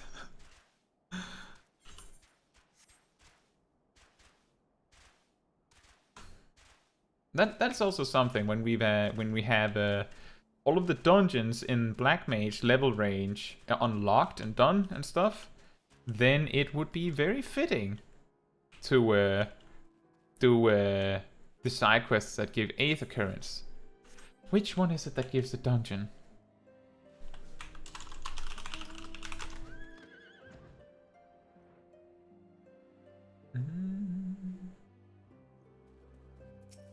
Oh, it is this one. Coward! All of you! Have you no shame at all? Oh, I beg your wait. Are you not Mistress Chaiji? Honored ward of House Fortons? Praise Halone. Surely you will consider my request. Know you the Dusk Vigil? Westernmost of the Citadel watchtowers built to warn of the Horde's approach. It was lost following the calamity, another victim of the snows. Within the ruins lies a priceless treasure which must needs be reclaimed.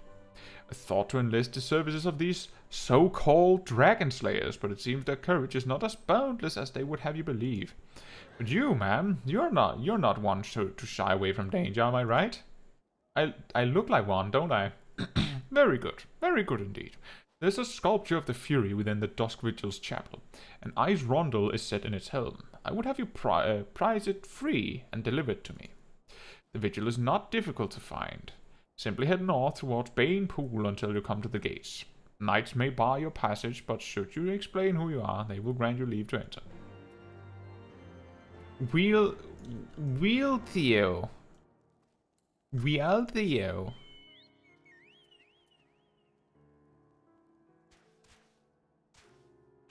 Alif says, Lalai is so sweet. That is an adorable Lalafell indeed.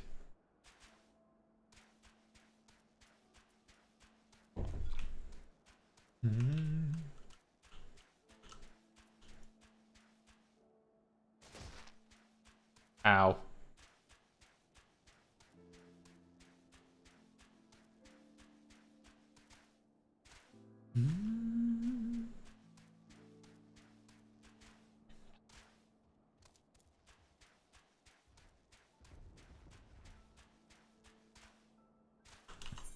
What else do we have to pick up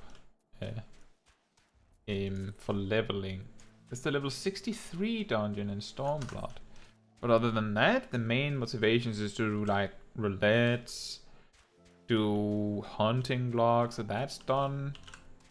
Just do ether currents really, as side quests. Then we might also do stuff like when we reach the levels for them, do stuff like Alexander. The reason why we are not doing the Coils of Bahamut is specifically because it's not in the roulettes, so it's nearly impossible. It's also very difficult to do synced. And it's not designed to be done like a normal raid. What's this? A ward of hell for Taunts wishes to enter the Dusk Vigil? You're aware that the ruins are infested with wild beasts, and gods only know what else, are you not? Why, just the other day, one of the convictors claimed to have seen a massive winged beast. Not a dragon, mind, but something altogether different. But far be it from me to deny an esteemed personage the opportunity to kill herself in new and exciting ways. Pray go on ahead. Coco, you could buy the car mount in Gold Saucer. It's only accessible when there's an event, I believe. When it was current, it cost 200,000 MGP.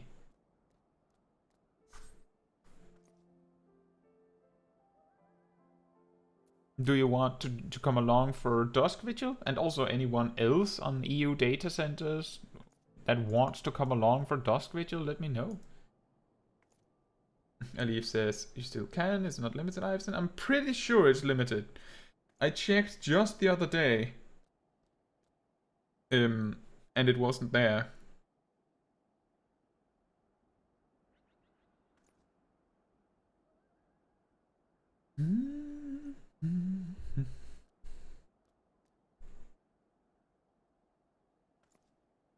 I'll just give it a moment if there's anyone that's still catching up to hear me my trade offer.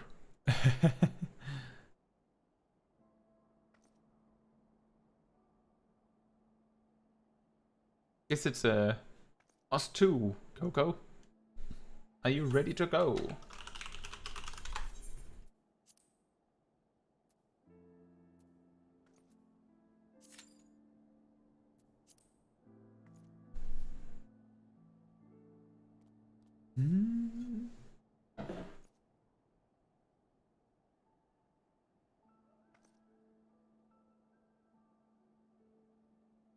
It is a little strange why it is a timed event. I believe the car has been available twice, like at 2 separate occasions. I talked about earlier that when the car was new, 4-seater mounts were a lot more rare. I believe when the car was new, the only other 4-seater in the game was from E4S. So the final boss of the first raid tier of Shadowbringers on Savage. I believe that was the only 4-seater, and I believe like 1 or 2 4-seaters, and then they put the 8-seater mount in the store. Ian says, back again to say I joined your Discord and renewed my Final Fantasy XIV sub. You should get a commission from Square Enix. That would be interesting. I'm just glad that... I just hope that you will enjoy getting back into the game so that it's worth the investment. That's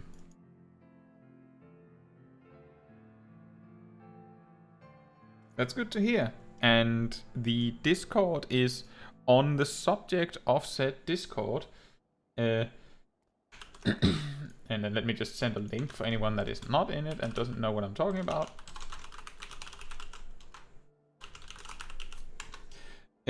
is a great place if you want to hang out and talk with some of the other friendly people you have seen in the stream.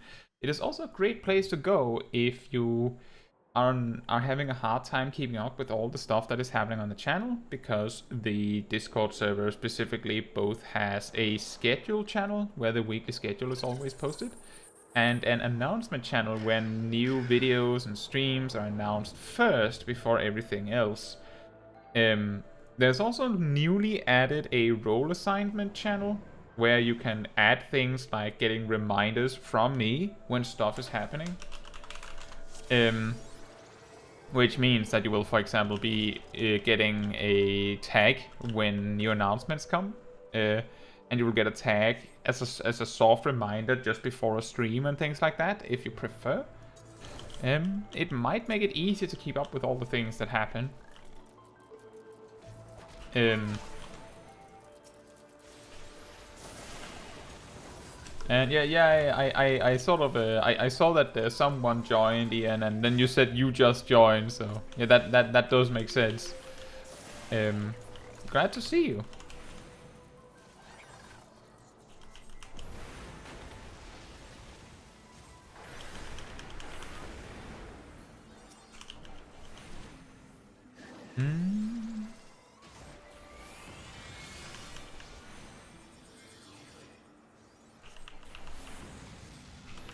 And Alif says, I'm sad I can't join you. I can't use my main to play with you guys. Would be nice to join and help with the queues. Yeah, it's okay. As I say on so many streams, is that this community is the worldwide data center travel waiting room. It's going to be an incredible celebration when we get it.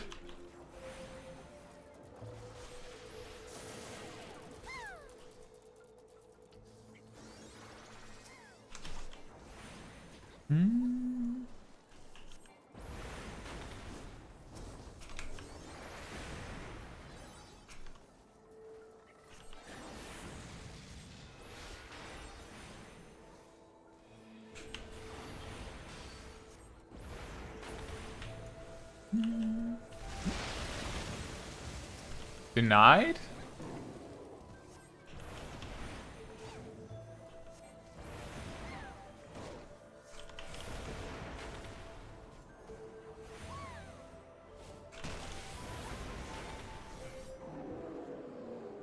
Oh, not denied.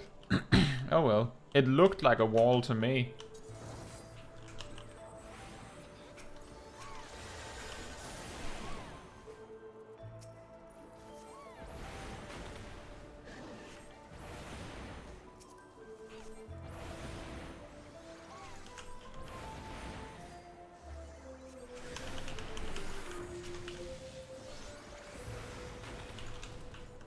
Big damage. Big explosions.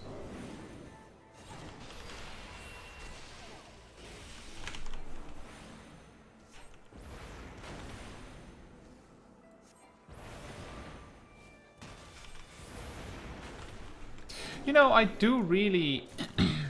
I feel like the low-level Black Mage rotation, it's a lot better than you'd think. Like all of the instant casts you get randomly from Fire 1 and Thunder, it feels a lot better than it looks.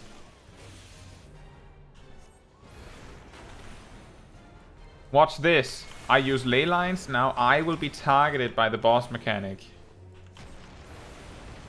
No, I'm not, apparently. Excellent. In that case...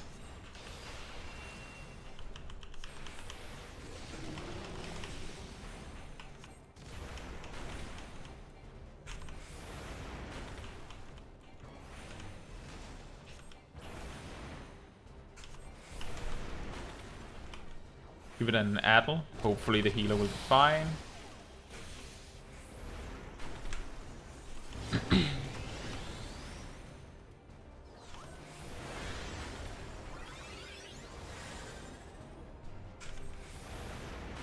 Double fire. And... oh wow, many procs.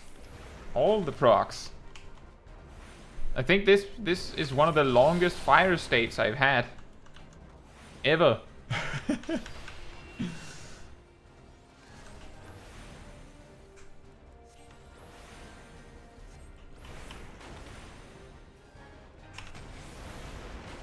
More double fire. More double fire. And level 55. Nice. That is a healer item.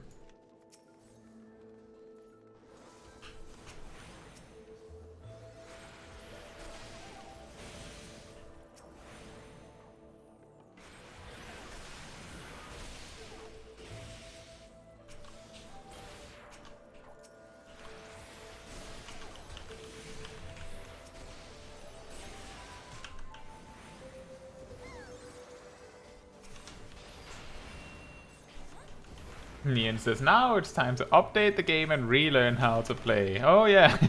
Well, that is exactly the reason why I said that it might not be a bad thing that you want to try a different job. Because that gives you plenty of room to relearn the game with a job that doesn't have, you know, 30 buttons to be aware of. You just have a few and they get introduced gradually. Like, I think it might be easier to get back into the game if you have a new job to do it with.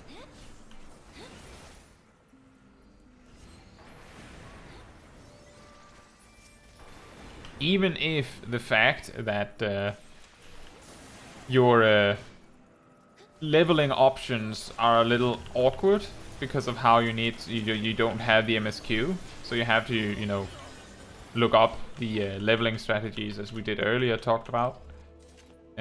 I do think that once you have it down how to get the levels, it's generally just better that you can level up a new job.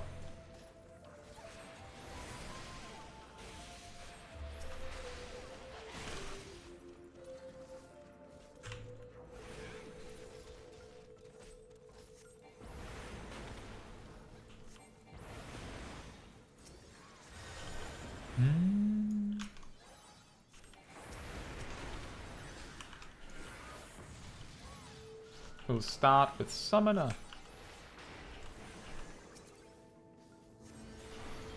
I hope you will enjoy it. I have heard some players say that Summoner is a little dull in the first few levels, but if you're a little bit uneasy about getting a complex rotation, then the fact that the Summoner rotation goes a little slower with introducing things might just be perfectly fine.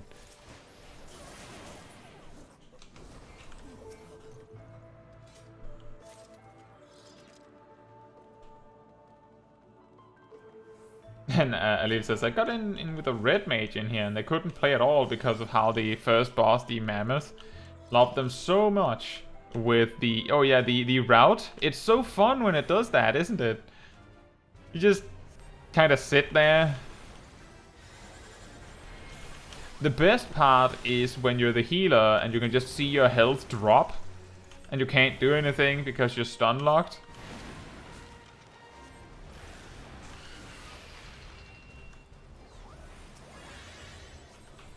This is also an awkward fight because it's you can beat it by just brute forcing and nuking the boss.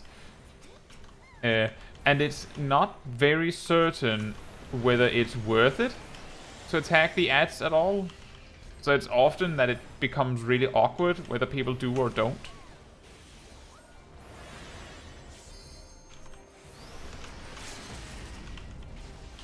Oh boy.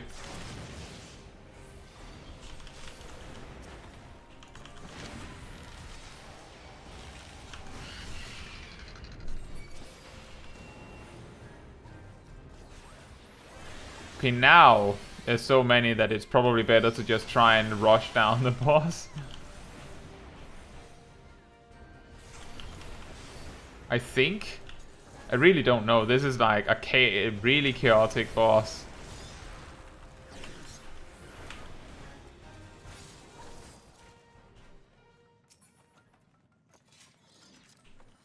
Nope. Nope. I'm mainly passing on everything. Even if I could like hand it to my grand company for some company seals, I'm passing on it intentionally because this is an alt I'm playing on, and the other players in the group might not be alts, so they would benefit far more from having this currency than I would. So in this particular case, when it's something that is clearly something I won't need, I will simply pass it in favor of someone else having it.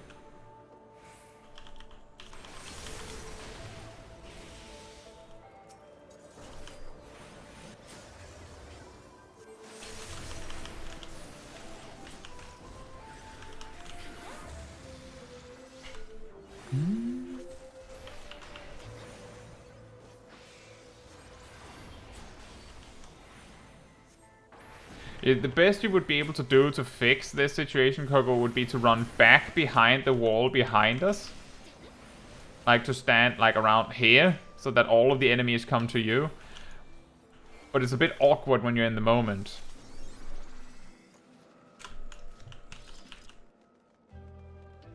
And it would also absolutely result in a huge damage loss for you.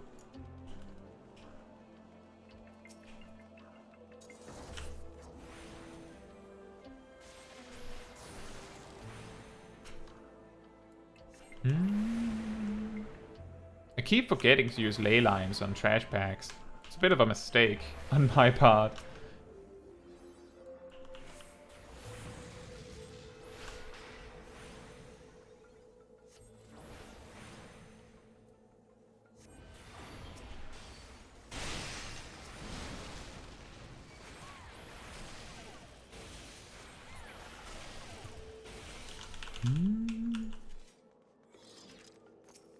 Dog.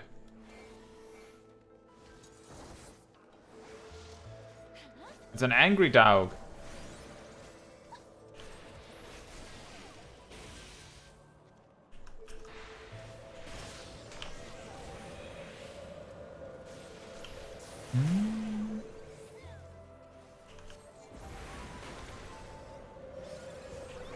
And that's awkward.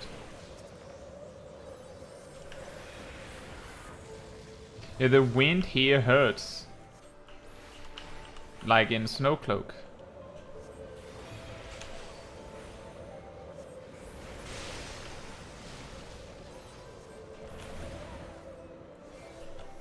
And treasure cover on your left. Boop. Nope. Nope. And nope.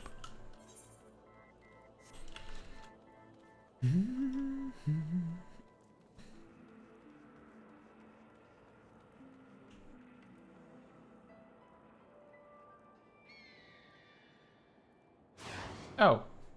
Boss was pulled.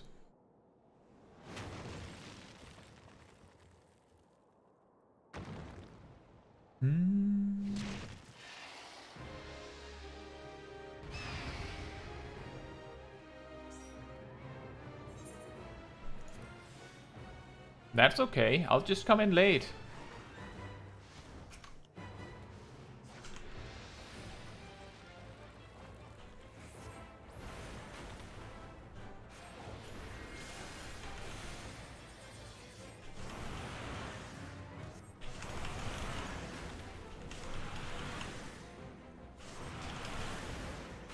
So many procs. Another one.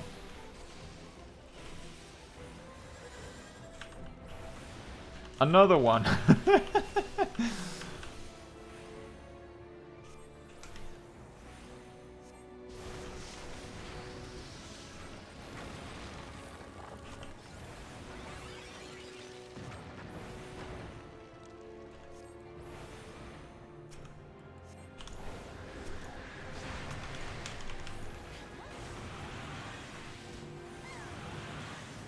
And another one.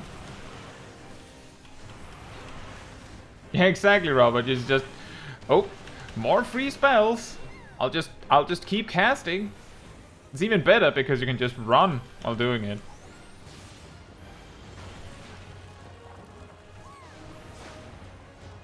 Do you actually, Robert? Since I know you play primarily Black Mage, Do you like the low-level rotation of doing this? Like with immediately reacting to procs and getting all these procs? Do you like that more? Or the Fire 4 rotation, where you have to like carefully manage your astral fire state?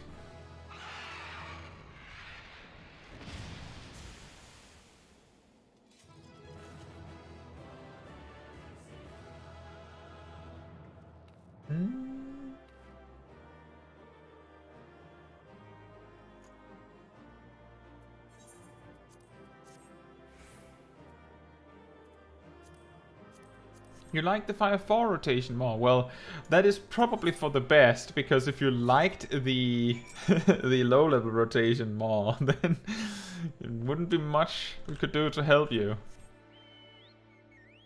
I like the way that the low-level rotation works enough that I will like, if I know we're queuing, like I'm with friends, we're queuing for a dungeon, I have to beat EPS. If I know we're going to go low level, I sometimes choose Black Mage because I think it's fun to mess with the low level rotation. Coco, do you want to hitch a ride back to the NPC? Are you good? You're staying here.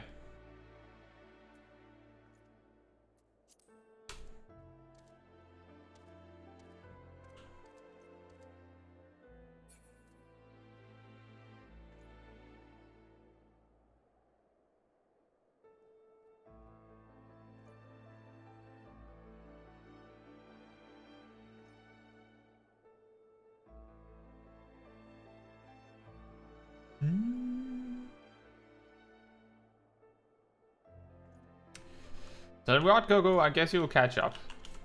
I will return to the NPC. Robert says, I thought the autocast of low level would be good, but when I started to do a high level one, feels like I'm working at half capacity. Oh.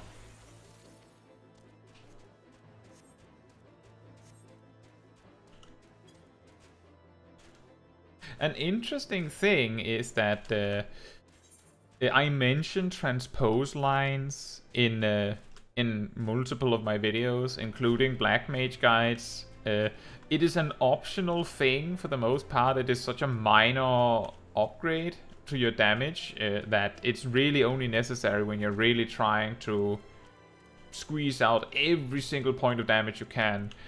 But you can. It's a lot harder to find opportunities to do it, but you can actually do transpose lines from level 60 onward. Because what you really need to do it is Fire 4. That is mainly what makes the difference. There could even be an argument that doing transpose lines at levels below, like at level 50, would still be worth it. Because the benefit, the question is whether it's better to cast 2 Fire 3s, a weak one from Ice and a strong one from Fire, or casting 1 medium-sized one. I think when you don't have Fire 4 to look forward to, the answer is probably that transpose lines aren't worth it, which is why I'm saying it might be worth it at level 60 and above. But it's worth mentioning that if you have a Thundercloud proc and a Firestarter proc, then you can perform transpose lines. And Quasari says, I'm getting so close to clearing P8S. I did the last difficult mechanic correctly tonight. Awesome. It's really close. Then hopefully you get it next session, unless you're still going at it tonight. Do you have it, Mistress Chaiji? A large round sapphire named after the icy blue sheen of the Fury's armor. Yes, there's no mistaking it. At last, it is ours once more. My parents presented this sapphire to me on my wedding day, as my wife and I presented it to Yuhel Merrick on his. One day they would do the same for their son. But for that disgrace, I'm an inquisitor. Suspicion of heresy, what rot. He knew what he wanted from the start.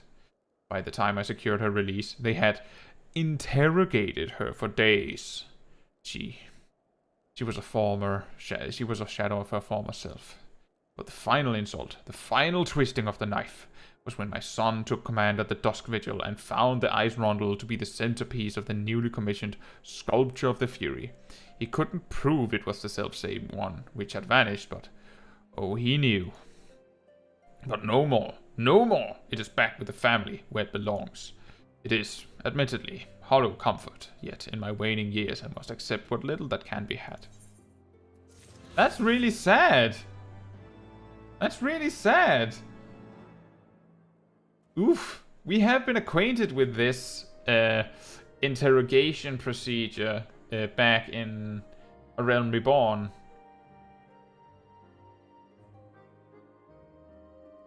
That's really sad.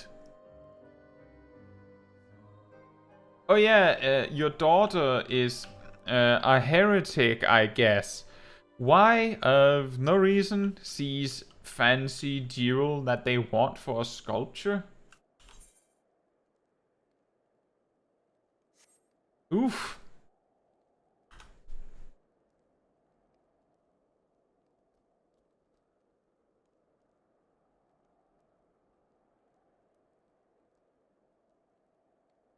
That is a brutal one.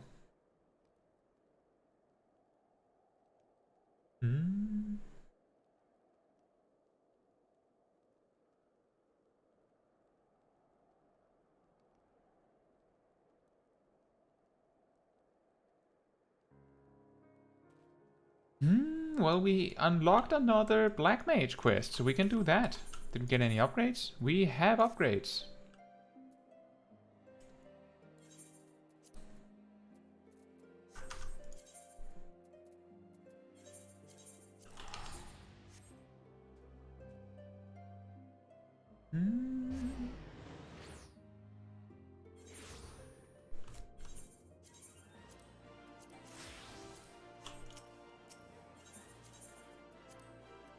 So back we go.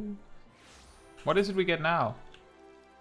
Oh, Enochian. It's interesting that Enochian is both the thing that gives just 5% extra damage when you are in a state, but also the thing that makes it so that Fire 2 boosts Flare.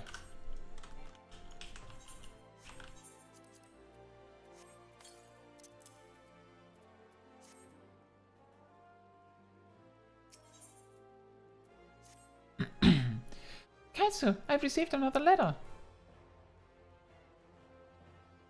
Danger, please help. Me hide in Elder Springs. Tell Caetsu. That's all. That's all it says. The handwriting is barely illegible. It doubtless goes without saying, but Dosol Melloc is in need of our help. I shall have to tell Zaya Nelha about this. Do not dwell on his previous outburst. I know you have full control of your powers. Use this opportunity to show that man the true cunning and finesse that a Black Mage can bring to the fight. Enough talk. Hurry to Elder Springs and save Dosol Melloc.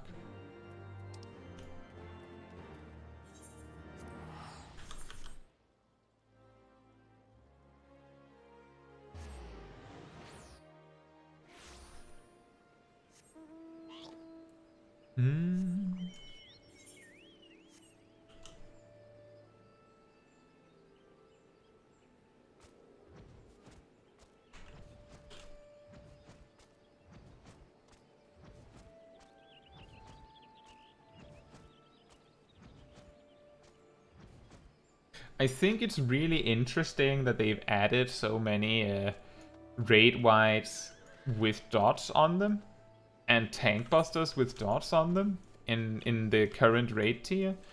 It makes concepts like dot snapshotting a lot more important. It's such a that's also like a minor detail that usually isn't such big of a deal.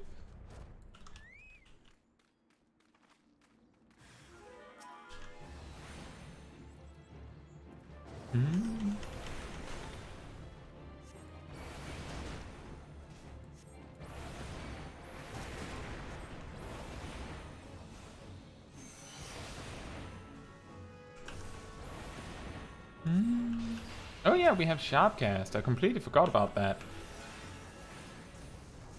Bit late for it now, though.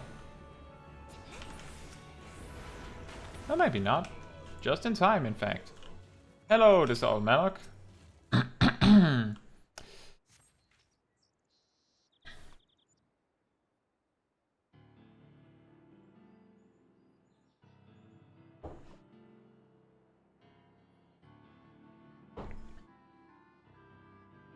Thank you, Caetsu. Saved the soul's life you have. Kazakh tried to warn the soul. The soul panicked, tried to flee, but get caught. The soul did. Somehow knew that the soul was exiled from tribe. These mages did. So into the forest they chased the soul. Finally, they surrounded the soul, offered friendship at first, but rejected. The soul did. They said if the soul is not friend, then the soul enemy. But save the soul, you did. Many thanks. Gosh, I was too late again! You've already cut your swath of reckless destruction. What did you plan to achieve? How many more lives must you end before you realize how fruitless this is? Wait. These wounds. They're unlike anything I've ever seen. It looks like they were incinerated from the inside. Caetsu, was this perhaps not your doing after all? You think? Of what does this man speak? Pursued the soul for a long time, these men did. Tried to kill the soul. Explain. Who are they? What did they want?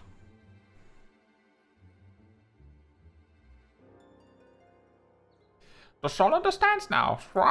Read the book of Thal they did. Learned of mother of the soul. Learned of her secrets, the soul's secrets. Made clear their pursuit is. But these wounds. Perhaps the soul has an explanation. These men did not have the gem of Shatoto. The soul thinks that is why they died. Gem of Shatoto? Whatever are you talking about? Gem is proof that Caetsu is true Black Mage. Gem brims with magical power. Without the gem of Shatoto, impossible to control. The most powerful black magic is... Lost control these mages did. Ether within their own bodies ignited. Burned alive from the inside. Painful way to die it is. So these defiant mages fell victim to their own arrogance, using dark magics that far outstripped their ability to control them. So Caetsu isn't at fault. Awkward, isn't it? The answer you seek, the soul hopes to find, but the soul cannot stay here. The soul must leave. Thank you, Caetsu. The soul owes you depth of life. One day the soul will repay. Anyway, bye. So these men were slain not by your hand, but by their own use of powers they could control. But please understand that the fact that you can control your powers does nothing to resolve the issue at hand, does it not? Maybe still an apology is in order, mister? You should return to Ley and explain to her what happened here. Please accept my apologies for my early accusations. Yeah, thanks. Gogo says this Mikose kinda sus. He is, isn't he?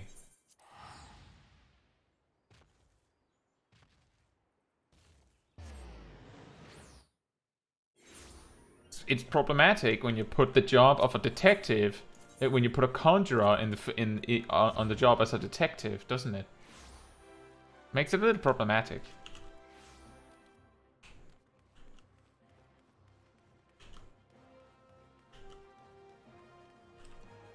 Because I says like, no longer it has to be strictly physical damage that I can mitigate as a melee. That's true. Feint and Addle both block all sorts of damage. It's just that they're better at their primary purpose. Caetsu, was the soul Melok unharmed?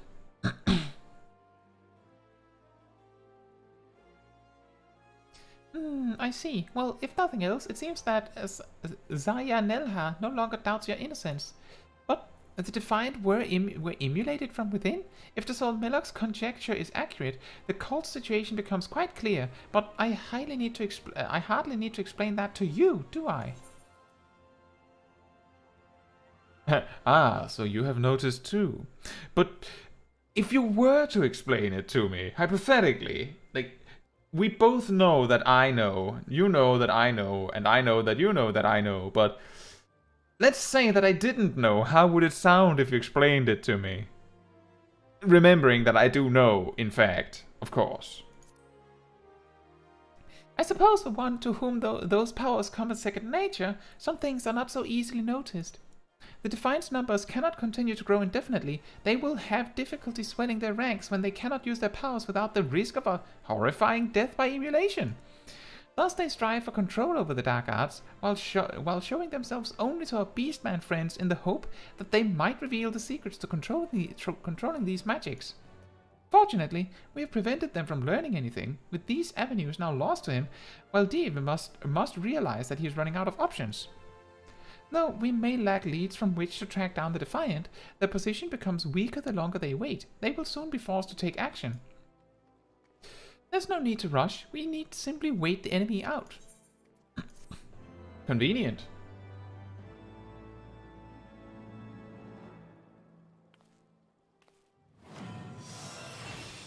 And then off script, Ley told me about another spell or another passive, Enochian. I'm guessing there's now light in this when there wasn't before.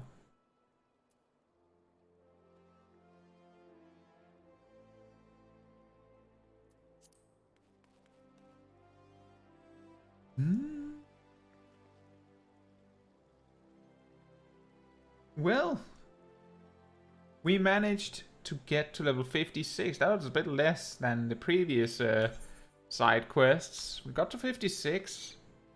We sort of finished some part of our Grand Company quest, you could say. And we caught up on Black Mage story, and we did the level 51 dungeon. So that means that next time we have a side quest, we can more strictly focus on doing stuff like roulettes and just leveling. Or gather ether currents, could you imagine? Imagine being able to fly in non-Aurum Reborn zones.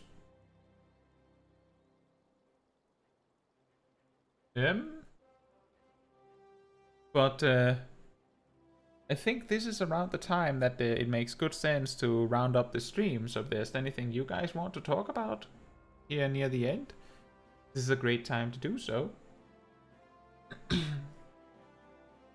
With that said, let me just bring up the infamous Discord server again. If you would like to have a more easy time keeping up with what's going on the YouTube channel, the Discord server is the best place to do that, as that both includes a weekly schedule where you can track everything that happens. That of course also happens on YouTube.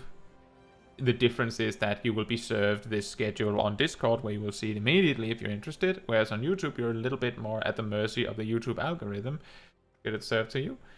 There is also an announcement channel, specifically where every time something new comes up on the channel, there is a link of exactly that there, and that is where it is posted first. And if you like to hang out with the people that you see in these Discord streams, that is also the best place, the easiest place to find some of them at least. I think most of the people that show up in the streams, or at least a lot of them, also appear on the Discord server. That can also be an avenue to find people to play with if you are looking for people that you might have a chance to know. As we now recently have gotten role assignments, which gives you the opportunity to indicate what data center you play in, and also gives you the opportunity to request whether you would like to be tagged for stuff on the Discord server, so you don't get spammed with notifications unless you want them. Yeah. That is just to say that I highly recommend getting on the Discord server if you haven't already, and you would like an easier time following what's happening. And Coco says, this time around I can't talk, I need to go to sleep early. Oh, that's okay.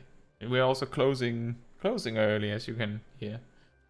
Or early, we're actually closing on time. Could you imagine? Robert says, always a pleasure to get to join you for a stream. Thanks for making the end of the workday that much more enjoyable. Thank you so much, Robert. I'm glad that you enjoyed the stream. I'm glad that you feel that I am worth bringing in to your to the end of your workday. I'm glad that that it is worth it. I also want to just mention, and I mention this every now and then, just to be sure. You will notice that there is a become a member button on my channel for these streams and stuff. The important thing to note is that there is no member exclusive content on the channel. This button, and the reason why I refer to it is because if you ever have this thought in your mind that you might want to use the super chat feature, hypothetically, then I would very much appreciate that you instead choose the membership option, because that actually gives you something back. Whereas the super chat gives you a highlighted message. If you become a member, that gives you a highlighted name in the chat, at least for a month, with a special icon that I drew myself. Gives you access to a few special emotes, and it gives you a special color in the Discord server for your name, and you get highlighted in the cultist section of the Discord server. Of the members, there is no member exclusive chat rooms. It is all public, you could say.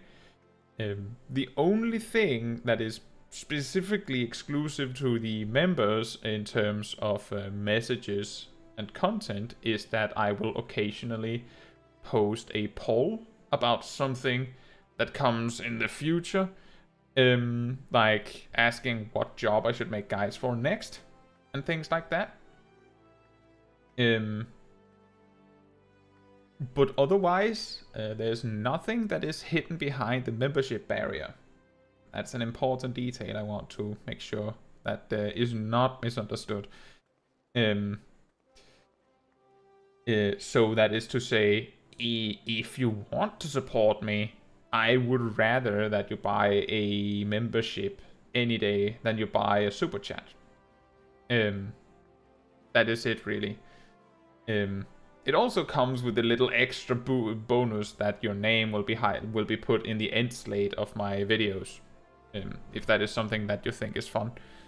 But I just want to point a light at it, because if I never mention it, then what's going to happen is someone is going to give me a super chat, and I'm going to sit there like, no, you should have bought a membership first. That is way more cost efficient for you. You get something. You get like a bigger reward for it.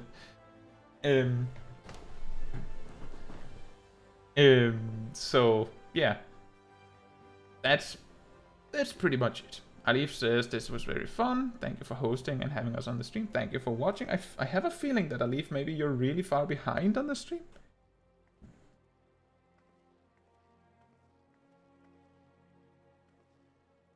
Ian says you're trying to optimize YouTube money rotations now. Yeah, for you guys. It's always about the numbers for cats. It is very important to note that I don't get more of a share for you choosing a membership than or a super chat. As far as I know, it's the same. So that's why I'm saying it. It's not because I get extra bonus from it. It's specifically because it gives you extra bonuses. Yeah.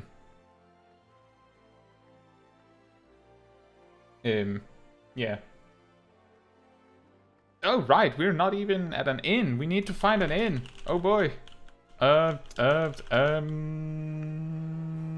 We can just sleep in Uldar. Schoolgirl Coco.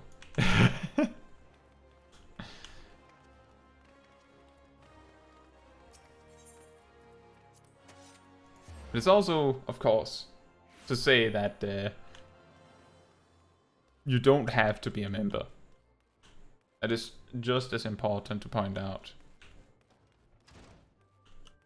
I appreciate all of the support, regardless of whether, regardless of how you choose to support me. I do appreciate it.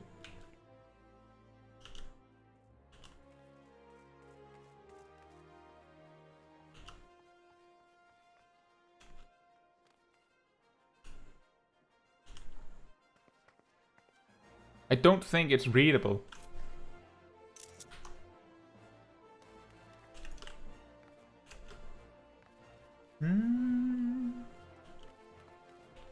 It's a bunny?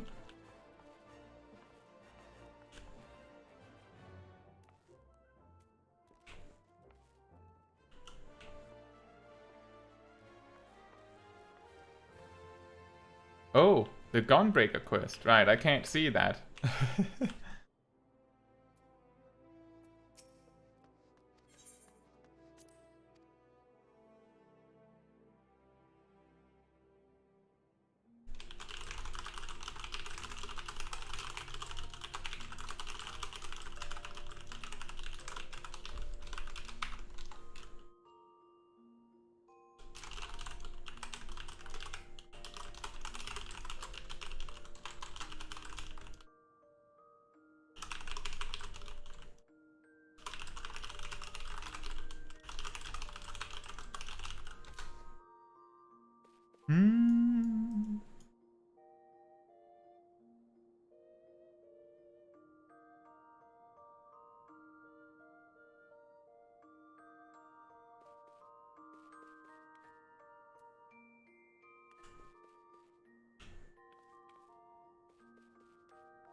Well, we don't need to take any pictures this time. We usually do that on the main quest stream.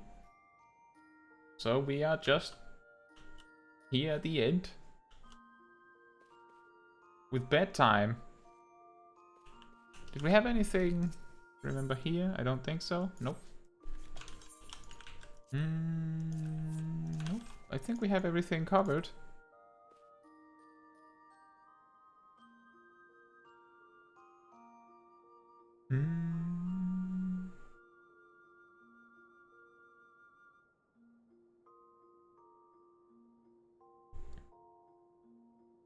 Now, as I said, I don't have anything left to cover, so this is the time where I think we end the stream. I think I covered everything that was being told, but I saw Kasadi and Santo were sharing some back and forth about P8S, which is awesome. I hope Kasadi gets it soon. But beyond this, all I have to say is good night, or good morning, afternoon, depending on where you are in the world. And there's going to be a few shorts coming out in the next few days, but then there's the weekly video premiere coming out on Friday about some job suggestions if you want to get into Savage, but you would like some advice on a simple job to play. One for each role, as usual. I do Savage when you can do Aurum Vale. So please look forward to those things. And thank you all so much for watching. It always makes it that much more fun. Good night. And good night to Smol Kai.